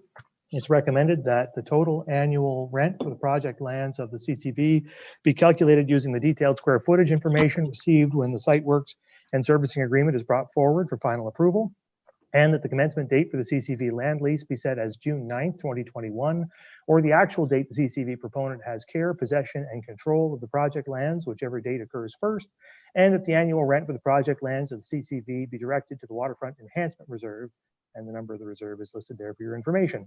Questions or comments to the recommendation? Councillor Schreider. Thank you, and through you, Mr. Mayor. Thank you, Phil, for the report. So the rent deferral, so it's not forgiveness. The request by the CCV is similar with other requests or conversations that we've had with other tenants or lease agreement holders within our facility or properties. Is that correct or fair to say? Yeah, yes, that is. Each of our leases were looked at on an individual basis, but those that have applied for relief of some sort received it this year. Okay, thank you. And so we've offered or honored other lease or rent deferral during the pandemic that we're in right now then? Yes. Okay. So, and there are numerous lease agreements, and they differ depending on the facility or the property that they're in. And the lease agreements that we have in place, pretty much all of them, would it be fair to say that all of them have consistent or similar language with regards to the expectation and adherence towards rent payments? Yes, the collection of rent is fairly similar across all leases. Perfect. So language similar to deferrals would not be acceptable or considered with majority of our lease agreements. Correct. Okay. So, and then I guess, so special considerations, I think, that the town has looked at due to COVID and the pandemic has been pretty much across the board of some of our lease agreements or facility lease agreements that we have then. And this would be in line with other conversations that we've had with other tenants or leasees. Yes, respecting that there's a lot of different leases across all of our facilities, but those that have applied for relief or were considered and given relief. Okay, perfect. And then I guess just one final question. Thank you, Mr. Mayor, for letting me do the follow-up questions. Phil, what measures will be put in place by the town to ensure that the development, the project will be successful in its construction phase within reasonable timelines and adherence to the lease agreements or the project schedule? What are a few kind of checks and balances that we would have in place for staff? The land lease, as council is aware, is very detailed, and adherence to that lease keeps us in check now and in the future. At a staff level, we hope to develop a working group of a number of staff that can help the proponent be successful and make sure that the project's on track. Okay, perfect. Thank you very much. Okay, further comments? Councilor Grace.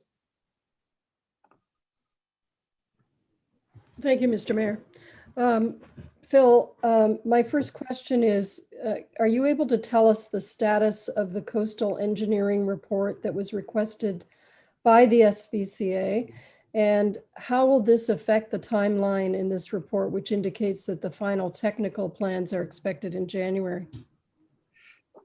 Thank you, and through you, Mr. Mayor. The SCVA has requested the proponent do a coastal engineer study, and it has been completed now. It was completed approximately late summer, and they received that report back. It has not been provided to the SCVA yet, as SCVA will need more information. They'll need more technical drawings, more of the construction detailed plans that we spoke of at a previous meeting, where they really need the measurements and the exact location to be able to apply the findings of that engineer report. So the proponent is ready to provide it to SCVA, and they haven't at this time. We will work with the proponent to make sure it gets to the SCVA at the appropriate time when they can have a more wholesome and complete application. Yeah.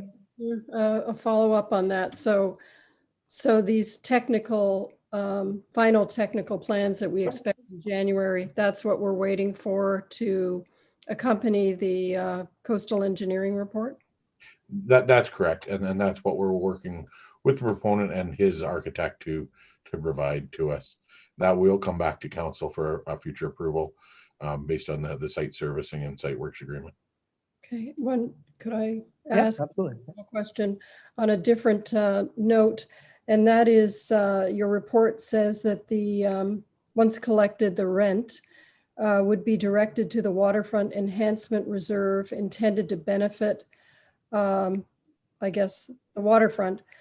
So my question is that something that would all areas of the waterfront be eligible to use that reserve, or would it be mainly reserved for the benefit of the Port Elgin Main Beach? Through you, Mr. Mayor, that would definitely be council's decision on how and when and where to use that money. But I think the intent is, at least initially, on the Port Elgin waterfront. I'll remind council that in most cases, when we lease property to an organization, we use that rent as operating revenue. to maintain the building and to heat the building and to provide the operations of the building. In this case, the proponent is fully financially responsible for the operation of the building, the maintenance of the building, the repair of the building, and any ongoing costs to maintain the building in at like new condition. So we do not need the revenue to offset operating costs. It can be applied to enhancement of the area.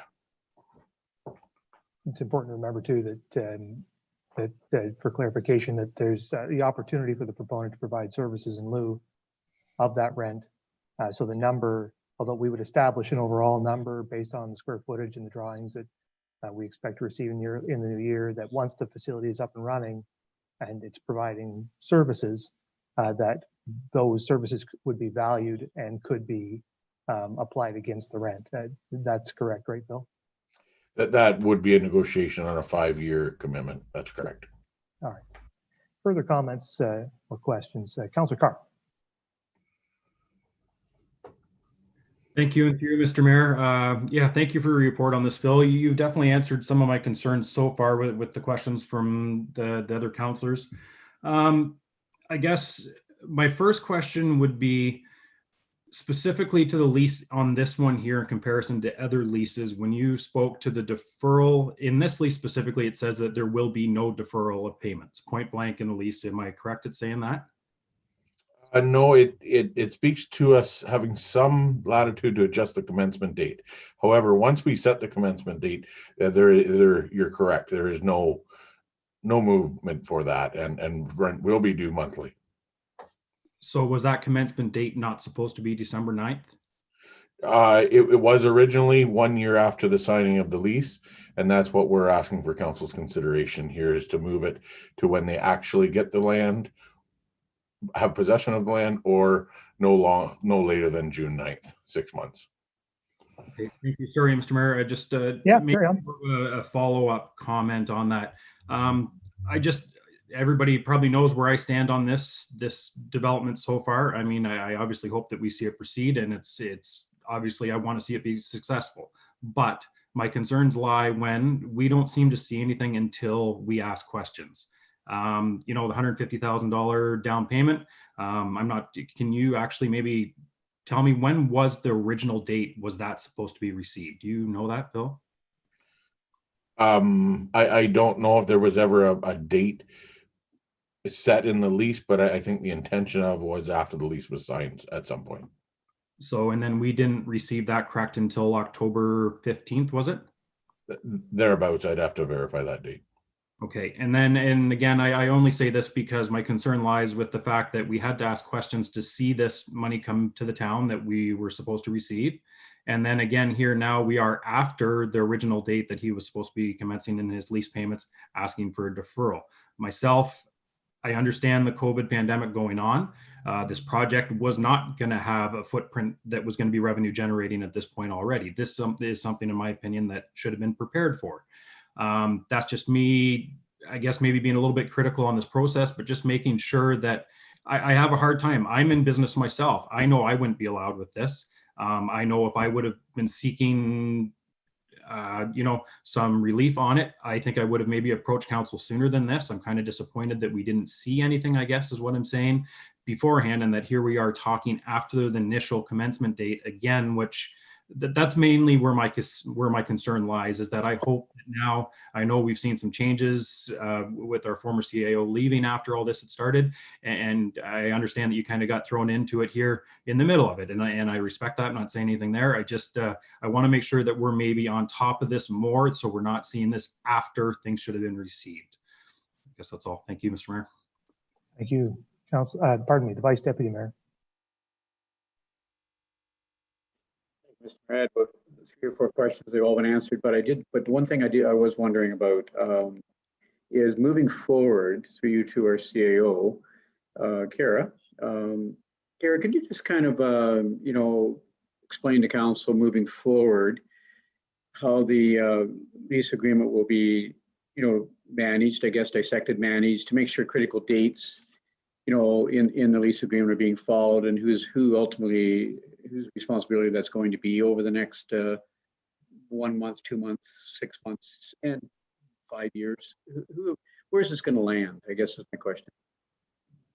Yeah, thank you for the question. Through you, Mr. Mayor. The piece that we're talking about at staff is creating both a working group and an oversight group related to the project. The working group would be looking at sort of that day-to-day piece, supporting the construction on site, getting the approvals in place from a planning perspective, building permit, helping support that process. The oversight group that we're looking at, made up of sort of at the senior management level, would be really looking at that timeline and how we create that accountability around those dates that I've heard from both yourself and Councillor Carr tonight, and making sure that those deadlines are being met. So we're having our first meeting, a group of about 8 or 9 of us tomorrow, to put those two teams in place.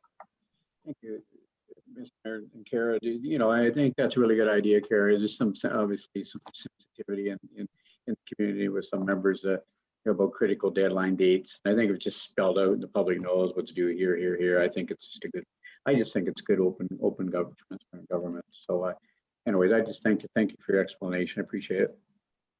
Okay, further comments?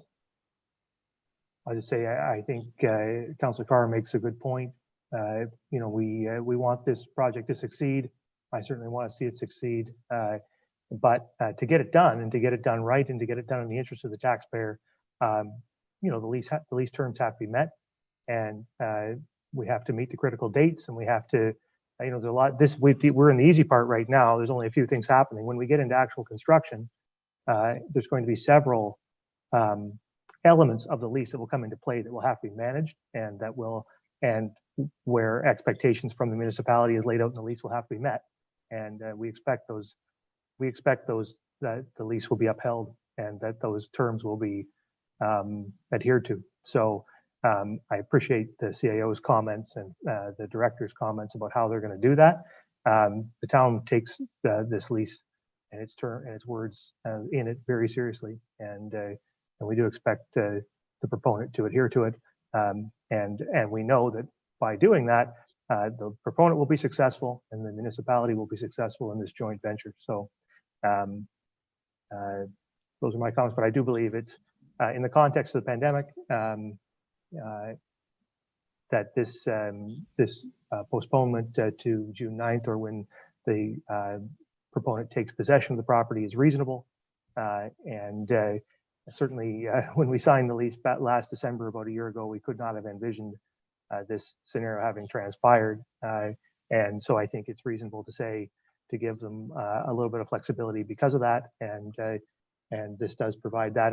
But you know, June 9th will come quickly, and I think we very much expect that date to be hit, or for it to be done before that. So what I can certainly support the recommendation as it's written for those reasons. So if there's nothing further, then I'll ask all in favor of the recommendation. Opposed? That's carried. Okay, thank you very much. Then that moves us on to, scroll down here, sorry. 7.7, communications, petitions for committee of the whole information. There are 2 items there. Does anybody want to make any comments to either of those? Don't see any. So that moves us then on to reports of department heads. And the first one is an information report on the expanded polystyrene styrofoam collection. And do you have some comments for us, the Director of Infrastructure? Thank you. I will be quick. I'm just excited by this opportunity to have styrofoam recycling back in Saugeen Shores. So it's going to be a pilot program. We have the trailer set up and people will bring in their white styrofoam, so the stuff you see around TVs, to dispose. They'll put them in bags, and then this company comes and picks it up, collects it. Then they will put it through a densifier and resell it. So it's exciting, and I hope to see it work out well through 2021. Absolutely. Comments, the Deputy Mayor? Thank you, Mr. Mayor. Through you to Amanda. Amanda, is there a charge for people to bring this in? Thank you. And through Mr. Mayor, no, it'll be free to drop off styrofoam to the residents. Thank you. And I assume we'll be putting notice up on our town website and all over social media to inform the people of this service. Thank you. And through, yes, we have a news release all set for after this meeting to go. Okay, Councillor Grace. Thanks, Amanda. It's great news. have you any idea how much might be diverted from the landfill? At this time, I don't have any idea. I know that it came upon us quickly this fall with other municipalities being able to log or to sign up as well. So it gave this company enough styrofoam to be able to make it profitable. Further comments or questions? I think it's a great initiative. Amanda, thank you for your work on it, and looking forward to seeing it return. Polystyrene recycling, I know many people were disappointed when it ended, and good to see it come back. So thank you for that. And that moves on to the second information report, which is also from the Director of Infrastructure on the Mutual Assistance Agreement report. Do you have any comments on this one for us, Amanda? Sure. Through just to explain, in 2008, Council passed this bylaw already, so it gives us the powers to rely on each other. And I just wanted Council to know that we have been in conversation that if something devastating happens during COVID and one of the area municipalities needs help from the other, we're going to use this and help each other out. It's excellent. Are there comments for the Director? I don't see any. Thank you for reminding us of that agreement. That moves then on to the third one, which is an information report on COVID-19 enhanced winter outdoor recreation opportunities and the Director of Community Services. Thank you. And through you, Mr. Mayor, I just really wanted to update Council and members of the public on some of the initiatives that Community Services are currently working on. We want to provide amenities that make it easier for individuals to stay outside longer during the winter season. The municipality currently provides 4 heated washroom facilities throughout Saugeen Shores, and we'll be enhancing these with additional porta potties in strategic areas. And this will also include garbage receptacles and snow clearing for this winter only.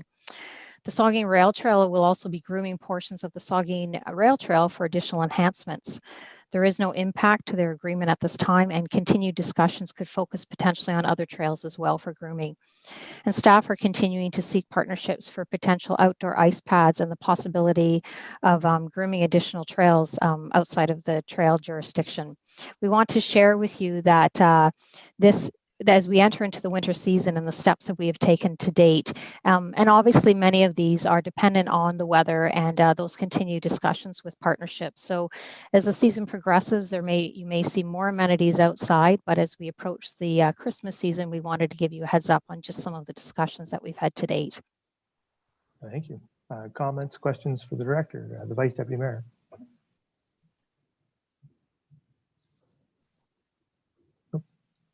You're still muted there, Mike, if you're still muted, Mike.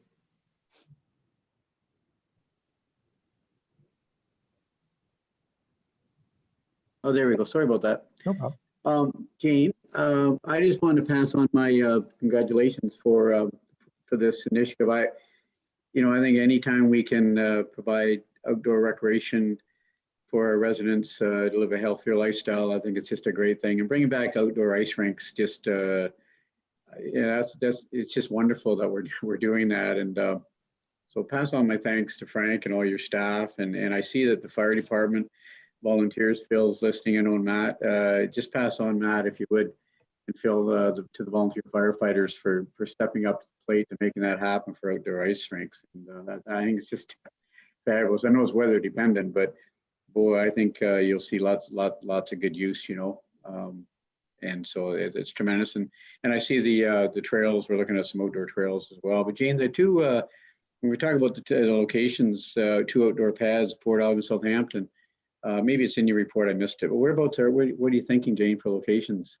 Well, right now we're still working on potential partnerships for those locations. I know initially we had been speaking with fire services, and that may not be the case right now. So we're still actively looking for partnerships, but the 2 potential locations would be at Jubilee, Ball Diamond, and at Nodwell Park.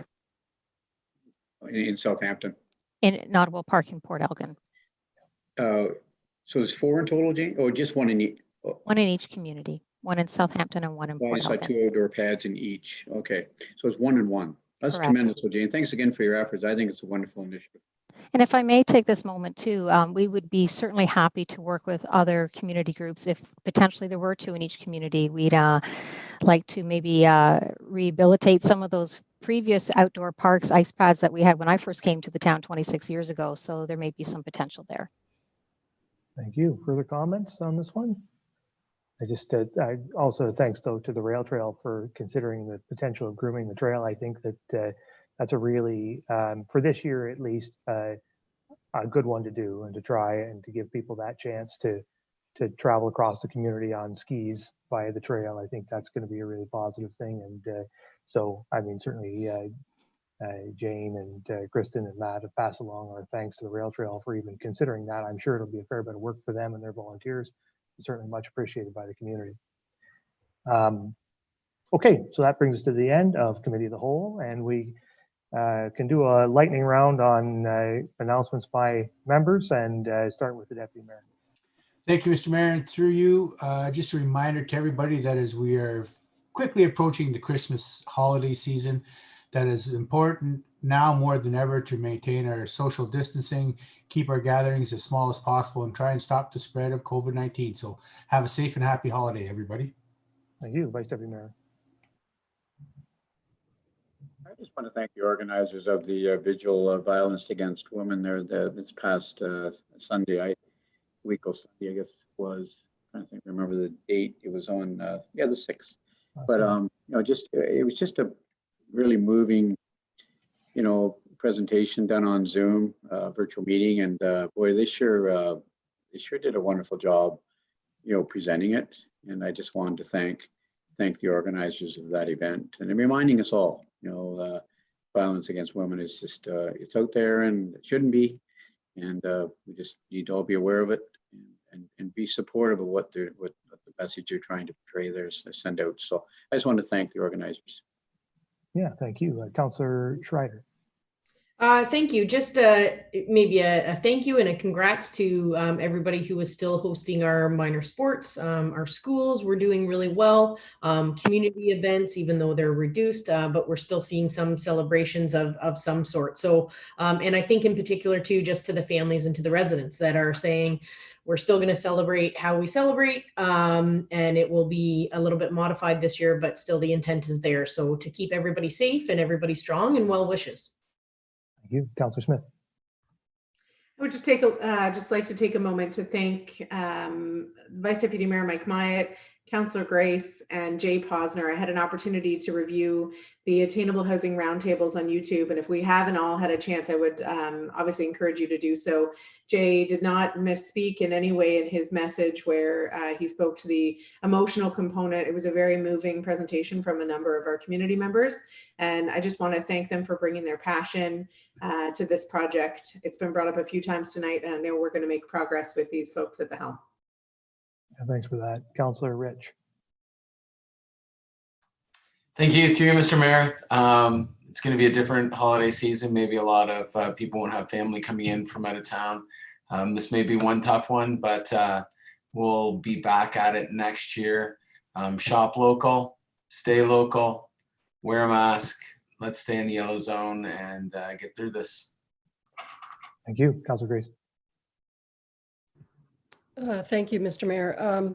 Two things, just to follow up on the Vice Deputy Mayor's comments about the December 6th vigil on the Montreal massacre. As a member of CFUW Southport, our committee that organized that did a great job of transitioning to a virtual vigil. When we have always had that in Coulter Parquet, and it was very well attended. I think there were over 75 attendees. And what we always do is to raise money to benefit and share between our 3 local women's shelters. And I believe that this morning I saw a figure of $4,200 approximately that was raised. So that was fantastic. The other thing I wanted to do is just commend the Chantry Singers and some local musicians, Christina Edwards and Merrill Gilmore, and I suppose some others, for putting on the lessons and carols at the Southampton United Church last night. This is something that is a wonderful event for a number of years where non-denominational representations from a variety of denominations throughout our community take part. And that happened last night, live streamed once again, and another fundraiser for Women's Shelter. So thank you very much. Thank you. Councillor Carr. Thank you. And through you, Mr. Mayor, keep this one short. Definitely want to echo Councillor Smith's sentiments there towards Mike and Cheryl and Jay on all their work with attainable housing. Definitely a great thing. It just can't say enough about that. Wanted to say that again. And again, let's keep it local. Let's shop local in Christmas this time, and we can keep it here as much as we can. And also, too, just a reminder, last weekend, Santa had a little ride around Port Elgin. And this weekend coming up, you'll be doing the same in Southampton, starting at 2 o'clock. You can look on the town's website. They've advertised the route. And again, let's keep in mind, we got to keep our bubbles small and keep our social distancing going. It was a little bit easier last weekend with all the rain, but definitely very well attended. Lots of families out, lots of smiling faces. So Merry Christmas to everyone, and thank you. Thank you. Councillor Mayette. Just a Merry Christmas to everybody, and be safe over the holidays. That's all. Thank you. I just wanted to say thank you to the organizers of both of the parades. I guess you can call them parades. The standing still parades in Port Elgin and Southampton this year. I think they were both extremely well organized and well attended. And I heard today that a large amount of money was raised in both parades that went towards our food banks as well as food donations. I was there for both of them and saw several people giving over substantial food donations at the parades. And so wanted to thank the people of the community for their support for our food bank and for those parades. And also Southampton Sparkles Fairy Lakes Sparkles did a small display down at Fairy Lake again this year, which is just a prelude to bigger and better things that are going to come again next year, I'm sure, but wanted to thank them for that. And finally, important to note, the first vaccines were put in people's arms in this country as of today. We are on the way to defeating the COVID-19 virus, and we will, I'm quite certain, as we make our way through 2021, find ourselves back at a pretty well a state of normal. So maybe later in the year, but it's going to happen. And this community in this region has pulled through very strongly. And one of the primary reasons for that, I think, as we come out at the end of the year, it's important for this council to recognize the tremendous effort of public health, Dr. Ian Era, and of the outstanding employees of the Grey Bruce Health Services who have worked hard every day in our region and we are where we are because of the efforts of every citizen, but we are where we are because of the efforts of some tremendous experts in the healthcare field who we are fortunate to have and fortunate to employ. And as we head into Christmas, I think we should give them a huge thank you, wish them the very best for a Merry Christmas and a Happy New Year and a safe and healthy 2021 to all. So with that, we'll take a motion to adjourn. Moved by the Deputy Mayor, seconded by Councillor Carr. All in favor? We stand adjourned and we'll reconvene at 8:40. So I'd like to call to order this regular council meeting. And the second item on the agenda is disclosure of pecuniary interest. Does anyone have one of those they'd like to declare? Seeing none, of course, you can do that anytime if you need to.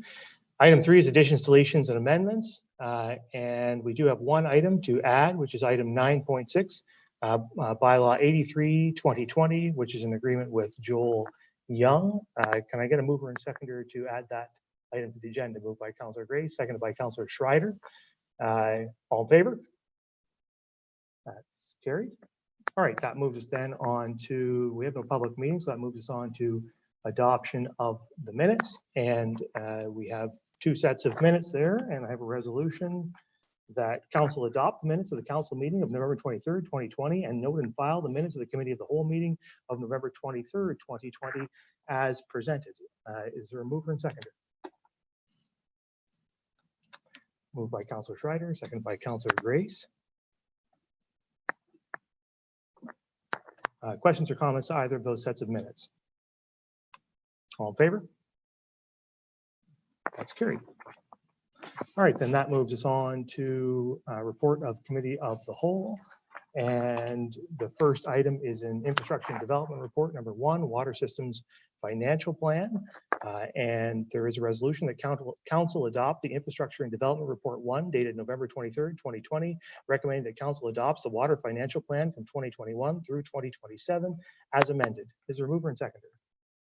Moved by the deputy mayor, seconded by Councillor Schreider.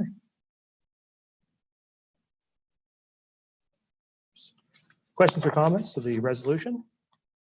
Seeing, Councillor Grace. Yes, a question about the, in the report, am I on the right thing, the water plan? Yes. Yep, that's right. In the report, it indicated that project, because of the reduction of the interest rate from 8% to 6%, in terms of the charge for 2021. Projects worth 100,000 will be delayed. So my question is, how long would they be delayed and how would this affect our infrastructure? The director. Thank you, through Mr. Mayor. I'm not sure how long it would be delayed. It'll be at least a year. We looked at pushing out what we could for that year. Obviously, it wouldn't be the projects that are critical. We'll still do those.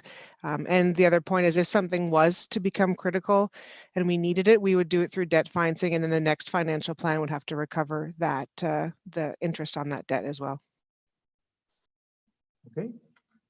Any other questions to the resolution? I would just say I appreciate the effort that staff made to reduce that number for 2021. And I think that more even set of increases is positive, and in particular, bringing that down a bit in 2021 is helpful for the community. So I appreciate that effort. So if there's nothing further, then all in favor? That's carried. All right, then. Oh, pardon me, opposed? Sorry about that, Dave. Okay, so that moves us then on to the item number 2, infrastructure and development report number 2, transportation master plan. And there's a resolution that council adopt the infrastructure and development report 2 dated November 23rd, 2020, recommending that council receives the transportation master plan as amended. Is there a mover and seconder for the resolution? Moved by Schreider, seconded by Grace. Is there questions or comments to the resolution? Seeing none, all in favor? That's carried. All right, that moves us then on to item 3, infrastructure and development report number 3, the Bruce County Planning Services and Winter Operations Plan. And there's a resolution that council adopt the infrastructure and development report 3 dated November 23, 2020, recommending the following: that council direct staff to continue discussions with the County of Bruce regarding planning services, and the staff returns to the final draft terms of the agreement, and that council approves the 2020 to 2021 winter operations plan. Is there a mover and seconder for the resolution? Moved by the deputy mayor, seconded by Councillor Mayette.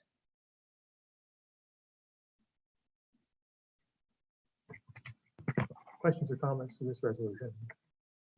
Seeing none, all in favor? It's carried. All right, then that moves us on to reports of municipal officers and committees. And the first report is a staff report on the Cold Bridge temporary closure. And there's a resolution that council authorized the temporary closure of the Cold Bridge effective December 15th, 2020, until a municipal class environmental assessment is completed to determine future options in keeping with the recommendations from the consulting engineer's GM Blue Plan. Is there a movement second? Moved by Rich, second by Grace. Questions or comments? Councilor Mayette. Dave, your background makes it hard for me to see when you put your hand up and stuff. It kind of vanishes on me. So. How's that? Yeah, wave it in front of your body and then it doesn't disappear. Yeah. Councilor Mayette. All right. Well, it's a sad day that we've come to this, that this bridge is going to be closed. It's through neglect when the repairs were going to be done, and I understand the bridge is in a compromised condition. We're probably going to close the bridge, and just like the other closures that we've done over the years, the McEwen Bridge and the two bridges previous, and also the break wall. We closed them based on imminent and clear and present danger to society. And then lo and behold, all of those structures sit there and didn't fail. And we've once again adopted a extremely conservative approach here, having the bridge sit for what will probably be years unused when, and I'm particularly concerned more about the Skidoo Club at this point, because the local residents have sort of come to terms with it, I believe, myself included, although I'm sad to see it go. The Skidoo Club, they've been pushed around, and they finally found a solution a couple of years ago that allowed them to bypass the normal rail trail system and go across that bridge, and through the generosity of local landowners, we're able to come up with an alternative route. And now we're pulling the rug out from underneath them as well. I think that and I was down looking at the bridge. I've been across the bridge several times over the past few days just to get my last couple of trips in, and I've been looking at the way that the bridge is failing. And what's taking place is the abutment is moving in on the bridge, so the stressor is being put on the bridge itself. It's not like it's gonna at any point in time fall off of its ledging and fall into the river. It's going to be a slow deterioration. And I think by allowing skidoos or recreational vehicles to use this bridge, and obviously, people that are riding skidoos, and ATVs, which are off-road vehicles, they're used to, viewing the situation ahead of them and taking appropriate precautions based on the conditions they're faced with, whether it's a ditch. And so what we're going to be doing here is we're going to be forcing skidooers that want to get from one side of that creek river to the other side to go down and across the ice, which is a much more dangerous situation. But that's what's going to happen. And I hope we don't find ourselves in a situation where we're calling upon our emergency services to fish a skidooer or an ATV out of the creek because they've been forced to take on alternative routes. I think that the risk to allowing this bridge to stay open for at least this winter until we come up with an alternative solution. And I think the alternative solution is for council to decree that the Mill Creek Trestle Bridge be opened in wintertime for skidoos to cross it, so they can take the rail trail, the continuance of the rail trail back behind the Cayley farms, across the rail trail, out behind Walmart, just like they did for decades and decades before that bridge was closed up. And so I think, I'm not going to be supporting this recommendation. I believe that it should be stopped up for vehicles. We don't want to have heavy trucks and vehicles and farm equipment necessarily passing over that bridge, where a failure would not necessarily be foreseen as it would be on an off-road vehicle. But to allow that bridge to stay open for skidooers to be able to continue their detour route to get to the continuous trails, and we put a lot of creed into attracting cyclists and hikers and all those other groups to our town because of the great things they do. Well, skidooers and ATVers bring a lot of wealth into this town as well. They come here, they stay in the hotels. I know my friends the Evans at the Super 8 Hotel do a great business with skidooers in the wintertime, as all the other accommodators do. The restaurants are full of skidooers. The gas stations are full. They're getting in their machine. It's a great deal of wealth they bring to the town. And to put another log across the trail, another hindrance to them being able to continue their trails, I think is just it's a disaster. And this bridge, if it's so precarious, then we should immediately tear it down and take it out of the way. But to just close it up and leave it and not allow skidooers, which are 500 or 600 pounds each, to be able to go across it for this winter, I see zero chance. And if if the bridge was to catastrophically fail in the middle of February, then okay, then we close the bridge. But to just close it as a overly precautionary measure, I think is tragic. And it is for that reason that I will not be supporting this. And I urge my fellow councillors to not support this resolution and to delay the closure of the bridge until the spring thaw is over at least. Thank you. Thank you. The further comments to the resolution. Vice Deputy Mayor. Thank you, Mr. Mayor, and Councilor Mayat's explained it a lot better than I could have. I spoke at the last meeting about, they're in 2 meetings now. I think there's any possibility of the bridge remaining open for snowmobiles.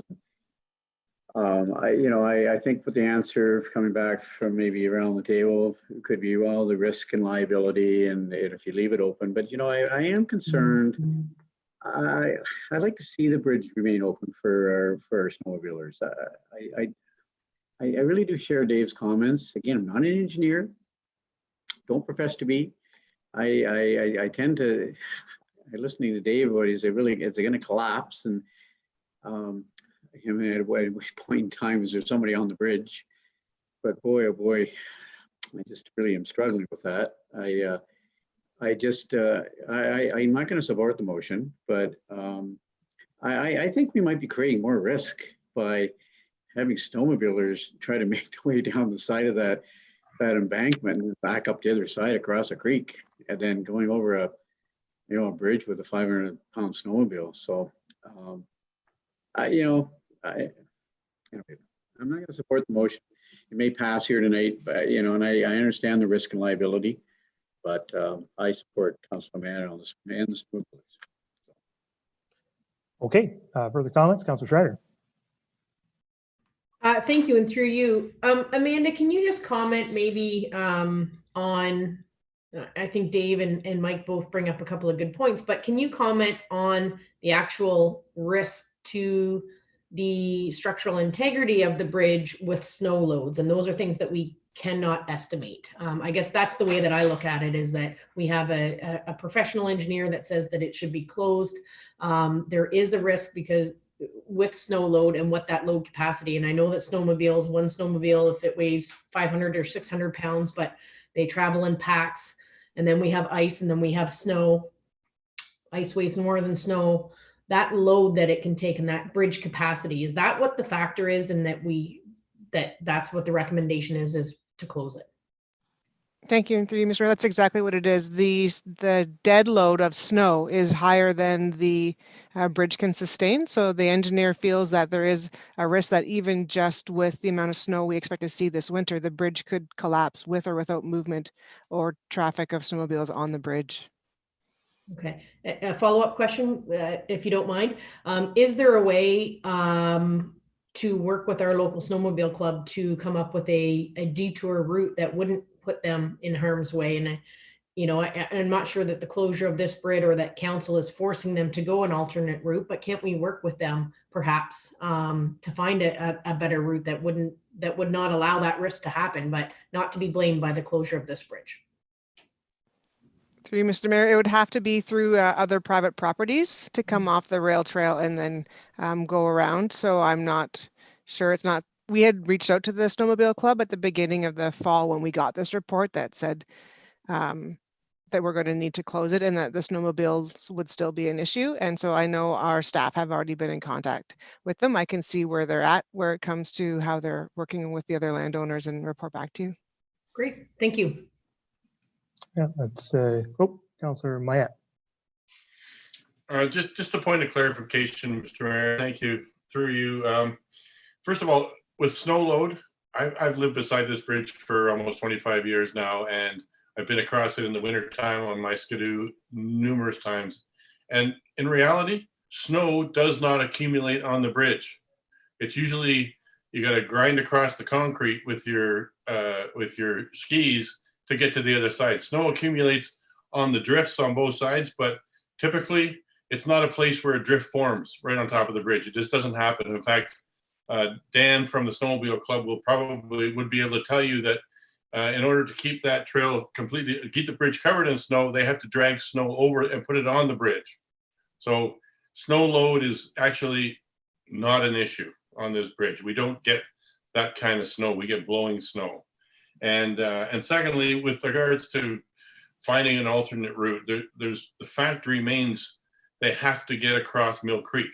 There are only the 3 bridges that they can use. One is the Cole Bridge, one is the bridge on Concession 6, and one is the Trestle Bridge, which is on the rail trail, which is where the Skidoo Trail always went until it was stopped up. And to say that Skidoos are going to somehow disturb the peace of the area and all they're going to do is right behind Walmart and go across that bridge, it's the ideal route.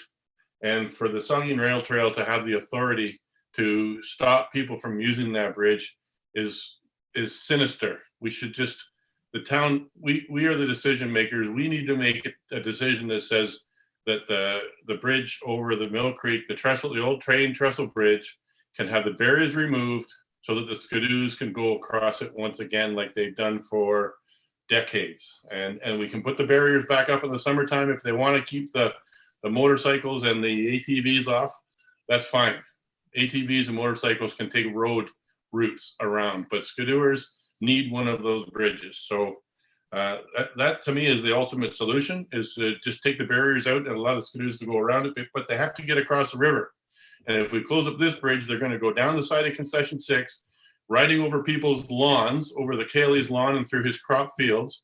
I mean, we could open up the new land that we just bought as part of the Lamont purchase. We have that field that runs along the side. So instead of having to traverse through the ditch and the side of the road, which puts them in extreme peril with the traffic, we could allow them to go through the field, but they have to get across the bridge. And they're going to take the shortest way possible, which is unfortunately across people's private property that they don't want them on. They don't want them riding on their lawn. The farmers in the area are very good at allowing the Skidoo trails to go through their woodlots and through their back fields, but they don't want them on their front lawn, tearing up the grass, but that's where they'll end up going. And the Skidoo Club has done a great job in forging an alternative route that took into the Cole Bridge. And it's been there for 2 years and it's worked great. And now we're, as I said before, we're yanking this out from underneath them. So I don't know what the alternate route is. Well, I know what the alternate route is, but we have a Saugeen Rail Trail Committee that is just dead set against having Skidoos go across that bridge and curving it up behind Walmart, where they nary come near a residential property, and allow them to carry on the rail trail on south. But that's the solution, and we're not making that available to them as an alternative. If we made that available as an alternative right up front, I would be in support of this motion.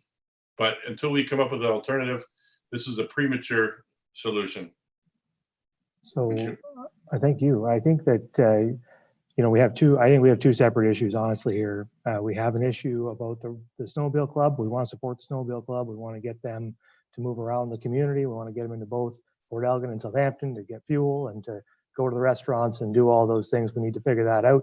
And I think, that almost falls to the Department of Strategic Initiatives and Community Services to reach out and figure out how to do that. I think motorizing the rail trail may not be the best way to do it, but there may be some way to do it, and we need to do that. But the other issue, and it really is central, and it's not a pleasant thing. It's not something I like, but we have an engineer's report that says we got to close this bridge, and we have to close it before winter. And I cannot sit here in this position and ignore a report like that and leave a bridge open where we are told by an engineer that we must close it. So I'm just not gonna, I fear for public safety in that regard. So I can't do that. So I think we need to accept this report. We need to follow the advice of the professionals on this, and then we need to work with our snowmobile clubs to get them access. And I would also say that we need to work hard to keep our rural bridges open. We have an environmental assessment process that's going to happen after this. We were successful on the McEwing Bridge to get it replaced. It's going to get replaced in 2021, which is a huge investment in rural bridges in Saugeen Township. And we can be successful on Kolb, and we can keep the important road infrastructure in Saugeen Township up and running and maintain it for the future. So that process is going to happen too. And I'm hopeful that we can find a way to to keep this bridge up and running. But anyway, for now, yeah, I don't like closing the bridge, but for now, I see no alternative for myself at least, but to vote to close the bridge because of the report we've received. And I'd certainly ask our staff. I know that the Director of Community Services is still on the line, and the CAO. I'd ask our staff to reach out to the Snowmobile Club and see if we can work on ways to help to accommodate their membership. We value the Snowmobile Club and want them in our community, so hopefully we can make that happen as well. So those are my views. Are there any other comments? You've heard the recommendation. The Deputy Mayor. Thank you, Mr. Mayor. Through you, this is a very tough decision, but I have to agree with you on this. And I know that the snowmobile associations are very important.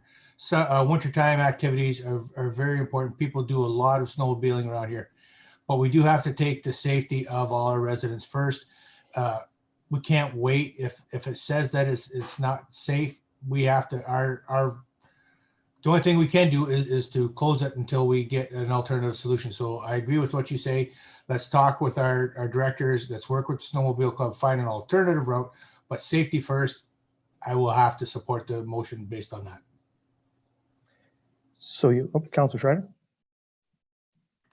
Thank you, and through you. So maybe just a request through staff. And Matt and I both do sit on the rail trail, and I'm not saying that would be something that they support, but can we reach out with staff and coordinate a meeting with a request from the Snowmobile Club for an alternate route that at least could be considered? Because I don't think it's fair to say that the Saugeen Rail Trail will not work with the club. They haven't been approached. So let's get everybody to the same table. Let's figure out a request and an alternate route, and perhaps we can work together to solve the issue. Yeah, I'm sure that can be done. And we can make that request of staff, and I don't know. Anyway, that's fine. Yes, we will ask staff to make that connection for us. Is there anything else before I call the question? Don't see anything. So all in favor of the resolution? Opposed? That's carried. Okay, then that moves us on to, excuse me, pardon me. All right, moves on to a staff report on the contract award for the McEwing Bridge replacement. And I have a resolution that Lobby Builders of Dublin Limited be awarded the contract for the McEwing Bridge replacement in the amount of $1,676,849.31 plus applicable HST, and that the mayor and clerk be authorized to sign the necessary documents. Is there a mover and seconder? Moved by Rich, seconded by Mayette. Questions or comments to the resolution? Seeing none, all in favor? That is carried. And that moves us then on to staff report on the consultant award for Snyder Street detail design. And I have a resolution that council authorized GM Blue Plan to be awarded the consultant contract to complete the detail design and contract document preparation for Snyder Street in the amount of $16,000, and that the mayor and clerk be authorized to sign the professional services agreement. Is there a mover and seconder for the resolution? Moved by the Vice Deputy Mayor, seconded by Rich. Questions or comments to the resolution? See, Councilor Mayette. I just want to say that I'm so happy that we're getting some movement on Snyder Road after all these years. This is a monumental step in the right direction. It's hopefully a one step in a long trail to get this Snyder Road fixed. Vice Deputy Mayor Mayette and myself started harping on this 6 years ago when we were first elected to council. And here we are 6 years later, we're finally getting an investment put in place that hopefully can result in at least a rudimentary improvement of the road down there, the roller coaster of road. And I encourage all of you to take a drive down Snyder Road, but don't do it in your brand new car. Do it in something you're not worried about, because you might break your suspension if you do, and go slow. But thank you for supporting this, everybody. Yep. For the amount of money that the reconstruction is going to cost, it better be better than rudimentary. It better be a Cadillac improvement. All right. Are there any other questions or comments? Seeing none, all in favor? That's carried. All right. Then that moves us on to the forest staff report on the North Shore Road and trail work, and there is a resolution that council authorized staff to proceed with the continuation of a single source procurement for the supply of large diameter angular stone for use in the North Shore Road from SMRS Construction Incorporated with an upset limit of $100,000 to be funded out of the 2021 capital budget. Is there a mover and seconder? Moved by the Vice Deputy Mayor, second by the Deputy Mayor. Questions or comments to the resolution? We'll start with Councillor Carr and move our way up, Deputy Mayor and then Vice Deputy Mayor. Thank you, and through you, Mr. Mayor. Amanda, do you feel that this should be enough to, I guess, get enough stockpile of rock that we're going to require to do the final repairs on the full stretch of the road, or is this just going to look after the North Shore portion itself, or do you have any idea as to how much this is going to? I guess, are we going to be looking at more after this one, or is this going to get us everything we need? Through you, Mr. Mayor, we're probably going to need more. We're definitely going to need more construction. The ideal piece of this is that it's significantly cheaper than if we order it through the contract next year. And I don't want to say that the North Shore is going to have all that rock. Like we talked at the budget meeting, there's always the potential of an alternative solution in that. So I'm conscious of how many rocks we're looking to purchase so that we don't have a huge stockpile if we don't end up using them on the North Shore Road. But for sure, we do need more rock in there. And when it comes to a solution, there'll be rock used. And the way I'm seeing it go, this could be used all the way from the harbor to Bayview Point for all the erosion that's going on through there. Okay, thank you. All right, the Deputy Mayor.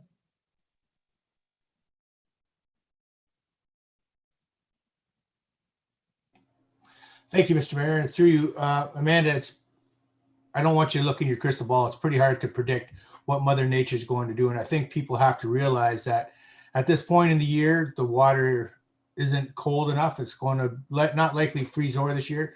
So we will take a pounding again. So I hope people understand that you're doing and our staff are doing the best work that they can, but Mother Nature does what she wants to do. And when water's pounding the shores like that, there's not much to do. Question for you, and I don't know whether this is for you or for Jane. Will the rock be used at Dominion Point Lookout at the flag to help shore it up? Or do we have other plans for that? Through you, Mr. Mayor, it definitely could be used in that location. We haven't selected all the projects that it would be used, but if that's one where we look and say, yes, this rock is suitable, then by all means it can be used there before we use it on the North Shore Trail, if that's in the budget for next year. Okay. Jane, do you have anything? Do we have a plan for Dominion Lookout? I know we did a little patch up on it, but again, when the waves come in, the gravel that's used to pack it in, it just gets washed right away.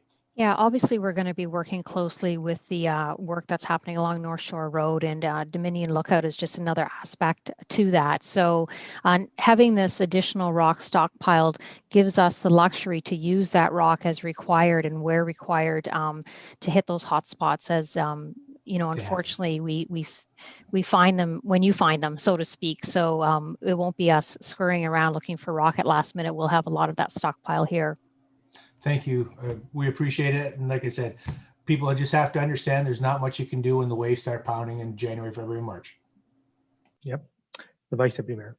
Yeah, thank you, Mr. Mayor. And I again want to just my accolades to you, Amanda. I think, you know, that first $60,000 that you found that source, the distance that went for $60,000 and the work that was carried out by public works staff, yourself, for engineering it, well, organizing it. I just think it was amazing work. It went a long ways, and you know, I think spend $100,000 now on stockpile if we need it. It's gonna, I think, down the road, I think it's just gonna save money. You know, I think it's gonna save us significant amount of dollars over time. But the question I have, Amanda, did I see a number somewhere in the last month or two? Maybe it was in the capital budget. Where the total cost to fix up the North Shore Road was like over $2 million. Am I correct? Did I see a number where I talked about $2 to $3 million? 3 million. Thank you, through you. That's exactly correct. Kincardine just did the same work down on Goddard Street that we're envisioning as the worst case scenario. And when you apply that cost per meter from Goddard, it's $3 million for our distance of broken trail and road. Well, but if this helps prevent further escalation of damage, then I think that's just a real good thing. And thank goodness we caught it. When we did before this winter, and when would the work take place? The new stonework, the armor stone, Amanda. When would it commence? Thank you, and through you, Mr. Mayor. I don't know. There's two pieces of that. One is that we've applied for that funding for the $250,000 from the province. So when that funding comes in, then we can do 100 meters of the full-blown design or construction. But we're still working with the engineers and the coastal engineer to come up with that cross section. So we have a fisheries window of June to September. So we would like to do some of the work this summer if possible. If not, you'll see it in 2022. So the $100,000 will is it public works again, Amanda? Will you get a contractor this time? Through you, Mr. Mayor, it depends on what the solution looks like. We're not intending just to put more rock at the top of the road with this stone. This will be the permanent solution, which in theory would be at the bottom of the slope in the lake water currently. That's within the high water level. Again, great work on that first $60,000. Just amazing. So thanks. Yeah. Any further comments or questions to the resolution? Seeing none, all in favor? That is carried. All right, then that moves us on to the report number 5, staff report to award of prime consultant contract for Lamont Sports Park. And there's a resolution, the council authorized pre-budget approval in the amount of $225,000 for prime consultant services, that the contract be awarded to Landscape Planning Limited, and that the mayor and clerk be authorized to sign the contract. Is there a mover and seconder? Moved by the deputy mayor, seconded by Councillor Grace. Questions or comments to the resolution? The deputy mayor.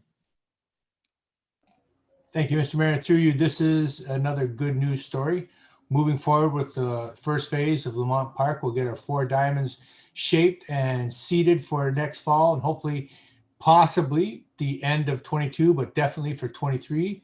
I'm looking forward to this, and we'll keep the public informed of what's happening. Very good. I think I saw Councillor Mayette. Thank you, Mr. Mayor. And yes, this is a good news story. It's not very often that when we put out a tender and we decide on the winning company that we choose not the cheapest one. In fact, in this case, it's not the cheapest or the second or third. It's the 5th cheapest or 4th cheapest out of the list. Now, the rationale I've read in there says that they're due to their extensive experience and their ability to meet timelines. I had a look at their website, and certainly they have a great deal of pictures and examples of their work and their landscape designs, but I didn't see any that were for baseball parks. They had a couple of football parks, and they had a couple of landscape projects and private home landscape projects, but I didn't see anything to do with baseball diamonds or anything. And I realized we would have preferred, I think Sports Turf International was the one that came and did the initial conceptual stuff for us, and they do specialize in sports, but they were considerably more expensive. Now they're $70,000 on top of this one. But can we get a brief explanation as to why we decided to go with the 4th cheapest out of presumably 6 qualified applicants? Yes, through you, Mr. Mayor, I'd be happy to answer that question. Landscaping Planning Limited does have extensive work, has done extensive work in baseball development field. So I'd be happy to share the package with you that was provided to us. As staff, we went through a competitive process, and we had, as my report indicates, 6 respondents to it. And the top 3, we reviewed all the packages, broke them down to the top 3, and interviewed the top 3. One of the reasonings why we did go with this particular company is we were extremely impressed with the expedient speed that they can do to get these projects done. And, based on the public consultation, there is a need and a desire to speed up this process. They had depth and had all the personnel that we were looking for in order to complete this project, whereas some of the other companies only had 1 or 2 individuals and would need to contract out some of that work. So we're confident based on the expertise, the experience that this company has had. And like I said, I'd be happy to share the package with you, and you can see the in-depth work that they've done on other ball diamonds within the province. I will drop in, Jane, and have a look at your package when I'm around there next time. Look forward to it. Thank you. The Vice Deputy Mayor. Mayor, yeah, and I asked the same question of Jane about the pricing and landscaping. It's been around since 1972. This is a really reputable company. I have no problem at all supporting this recommendation. But especially when you're talking $6-7 million, you got to get it right, and this company can get it right. I'm convinced of that. And but Jane, I just wondering, and Donnie, our deputy mayor, mentioned this, and I'm really glad you said it, Donnie, because that late 2022, will be right maybe for the playoffs. But I think the message we do need to get out to the ball groups is that it's May of 2023 for now. But I think if there's any opportunity for the playoffs, perhaps 2022, that would be a bonus. But boy, I think to give it that extra summer, the fall of 2022, just to germinate and make sure nice thick plush grass is the end. We've waited this long. But Jane, we need to let people know it's May 2023. But I think it was in your report, maybe 2022. But correct. I've said that a few times. I know in the past, but we just have to be careful with 2020. So I think. Yeah, and that's certainly what it says in the report as well. So that's fairly clear. Further comments on this resolution? Seeing none, all in favor? That's carried. Okay, then that moves us on to striking committee reports. And the first one is a striking committee report on the 2021 calendar. And there's a resolution that council adopt the striking committee report 1 regarding the 2021 council calendar, recommending that the planning meetings in 2021 only be held when the agenda material cannot be accommodated on a regular agenda. And further, that the July 26th and December 27th meetings be canceled in 2021. Is there a mover and seconder for the resolution? Moved by Grace, seconded by Schreider. Questions or comments? Seeing none, all in favor? That's carried. Then that moves us on to striking committee report number 2, Bruce Road 25 Storm Outlet Committee. And I have a resolution that council adopt the striking committee report number 2, recommending that the mandate for the Bruce Road 25 Storm Outlet Ad Hoc Advisory Committee be amended as follows. To delete paragraph 3D, the committee will dissolve once a recommendation is presented to council, and replace that with paragraph 3D. One meeting will be held in September 2021 at the call of the chair for the purpose of reviewing the effectiveness of the construction of the outlet. Staff is to advise council of the input received at the meeting. The committee will dissolve upon adjournment of the meeting. Is there a mover and seconder for the resolution? Moved by Rich, seconded by Carr. Questions or comments? The Vice Deputy Mayor. I just threw you to the chair of the committee, Councillor Carr. Matt, are you happy with that recommendation? Yeah, I would say that for this time, I would be, yes. I guess directed towards you, Mayor, is if at the end of that meeting, September 2021, if we're not happy with what's going on, then are we able to amend this again, like send it back to the striking committee and still keep the committee together? I think we'll want to review that at the time. I mean, we may want to be if we have a lot of problems, we may need to envision a whole new process. I think what we want out of this is for the committee to come back and tell us, to have a look at it, see if it's working the way the committee envisioned, and then to tell us if it's not, if it is, or if it's not. And if the answer is it's not, then I think council is going to need to say, well, what are we going to do? And then we can decide, should it be this committee, or are we doing something totally different? So I'd hate to, you know what I mean? I'd hate to prejudge that just yet, but I think what we want for now is to hear from the committee in September about what they think, and we'll take action after that. And of course, we'll be interested to hear your thoughts on what those actions should be at that time. Thanks, Okay. Matt. And thanks. Yeah, thank you. And then I guess, Mike, yeah, then I am happy with that for this time. Are there any other questions or comments? Seeing none, all in favor? That's carried. And then that moves us on to striking committee report number 3 on committee appointments. And there is a resolution that council of the town of Saugeen Shores adopts the striking committee report 3, recommending 1, that appointments made to special purpose task forces and ad hoc committees will remain in effect until the mandate of the committee or task force is completed, and 2, that council approve the recommended appointments to the boards and committees for the term 2021-2022. And that list of appointments was added to the public agenda partway or earlier this evening. So is there a mover and seconder for that resolution? Moved by the deputy mayor, seconded by Councillor Schreider. Questions or comments to the resolution? Seeing none, all in favor? That is carried. And that then moves us on to bylaws, and we have 6 bylaws on the agenda this evening, and there's a resolution that the following would anybody like to try any of these out for individual consideration? Seeing none, then we'll read the resolution that the following bylaws are hereby read a first, second, and third time and finally passed and sealed this 14th day of December 2020. 1/77/2020 being a bylaw to amend zoning bylaw number 75/2006, being the comprehensive zoning bylaw for the town of Saugeen Shores by 1234841 Ontario Incorporated, Cayley's Grain Limited, for lands described as Lot 10 and Part Lot 11, Concession 4, Town of Saugeen Shores. 2/78/2020 being a bylaw to authorize an agreement with Grey Sauble Conservation Authority.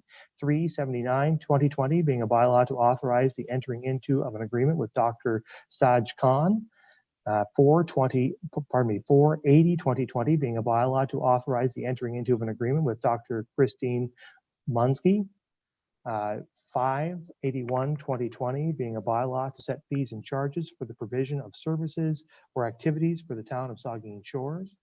There's also going to be, my resolution is out of date here. I'm going to go into my here.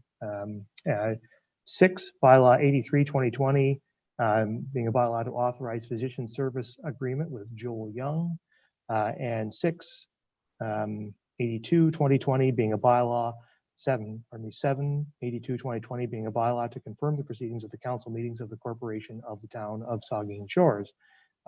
Questions or comments to the resolution? Is there a mover and seconder? Moved by Smith, seconded by Rich. Questions or comments to the resolution? I'll just make a comment. We, on this resolution, have agreements with 3 doctors. And I'd like to express gratitude on behalf of council to the Joint Physician Recruitment Committee, as well as to the Director of Protective Services, Phil Eagleson, for their efforts in recruiting these doctors to our community. Obviously, this will go a long way to service a great need in our community for primary care providers, something that several people are in need of in this community. And so this is really great news. I would like to remind everybody that if you are in need of a primary health care provider in our community, to get yourself to contact or go online to Healthcare Connect.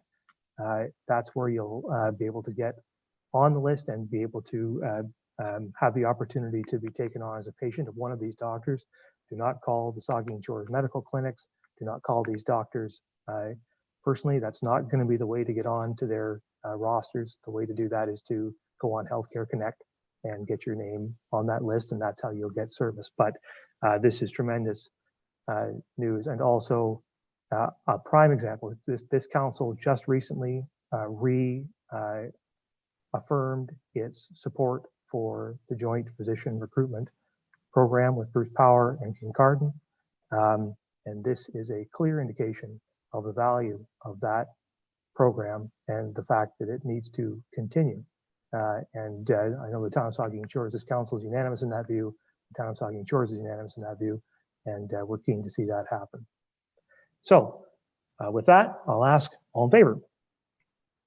That's carried. All right, and then that moves us on to adjournment, and I have a resolution of this regular council meeting of December 14, 2020, hereby adjourns at 9:26 p.m. Can I get a mover and seconder? Moved by Carr, seconded by Smith. All in favor? We stand adjourned. Thank you very much and have a very Merry Christmas, everybody.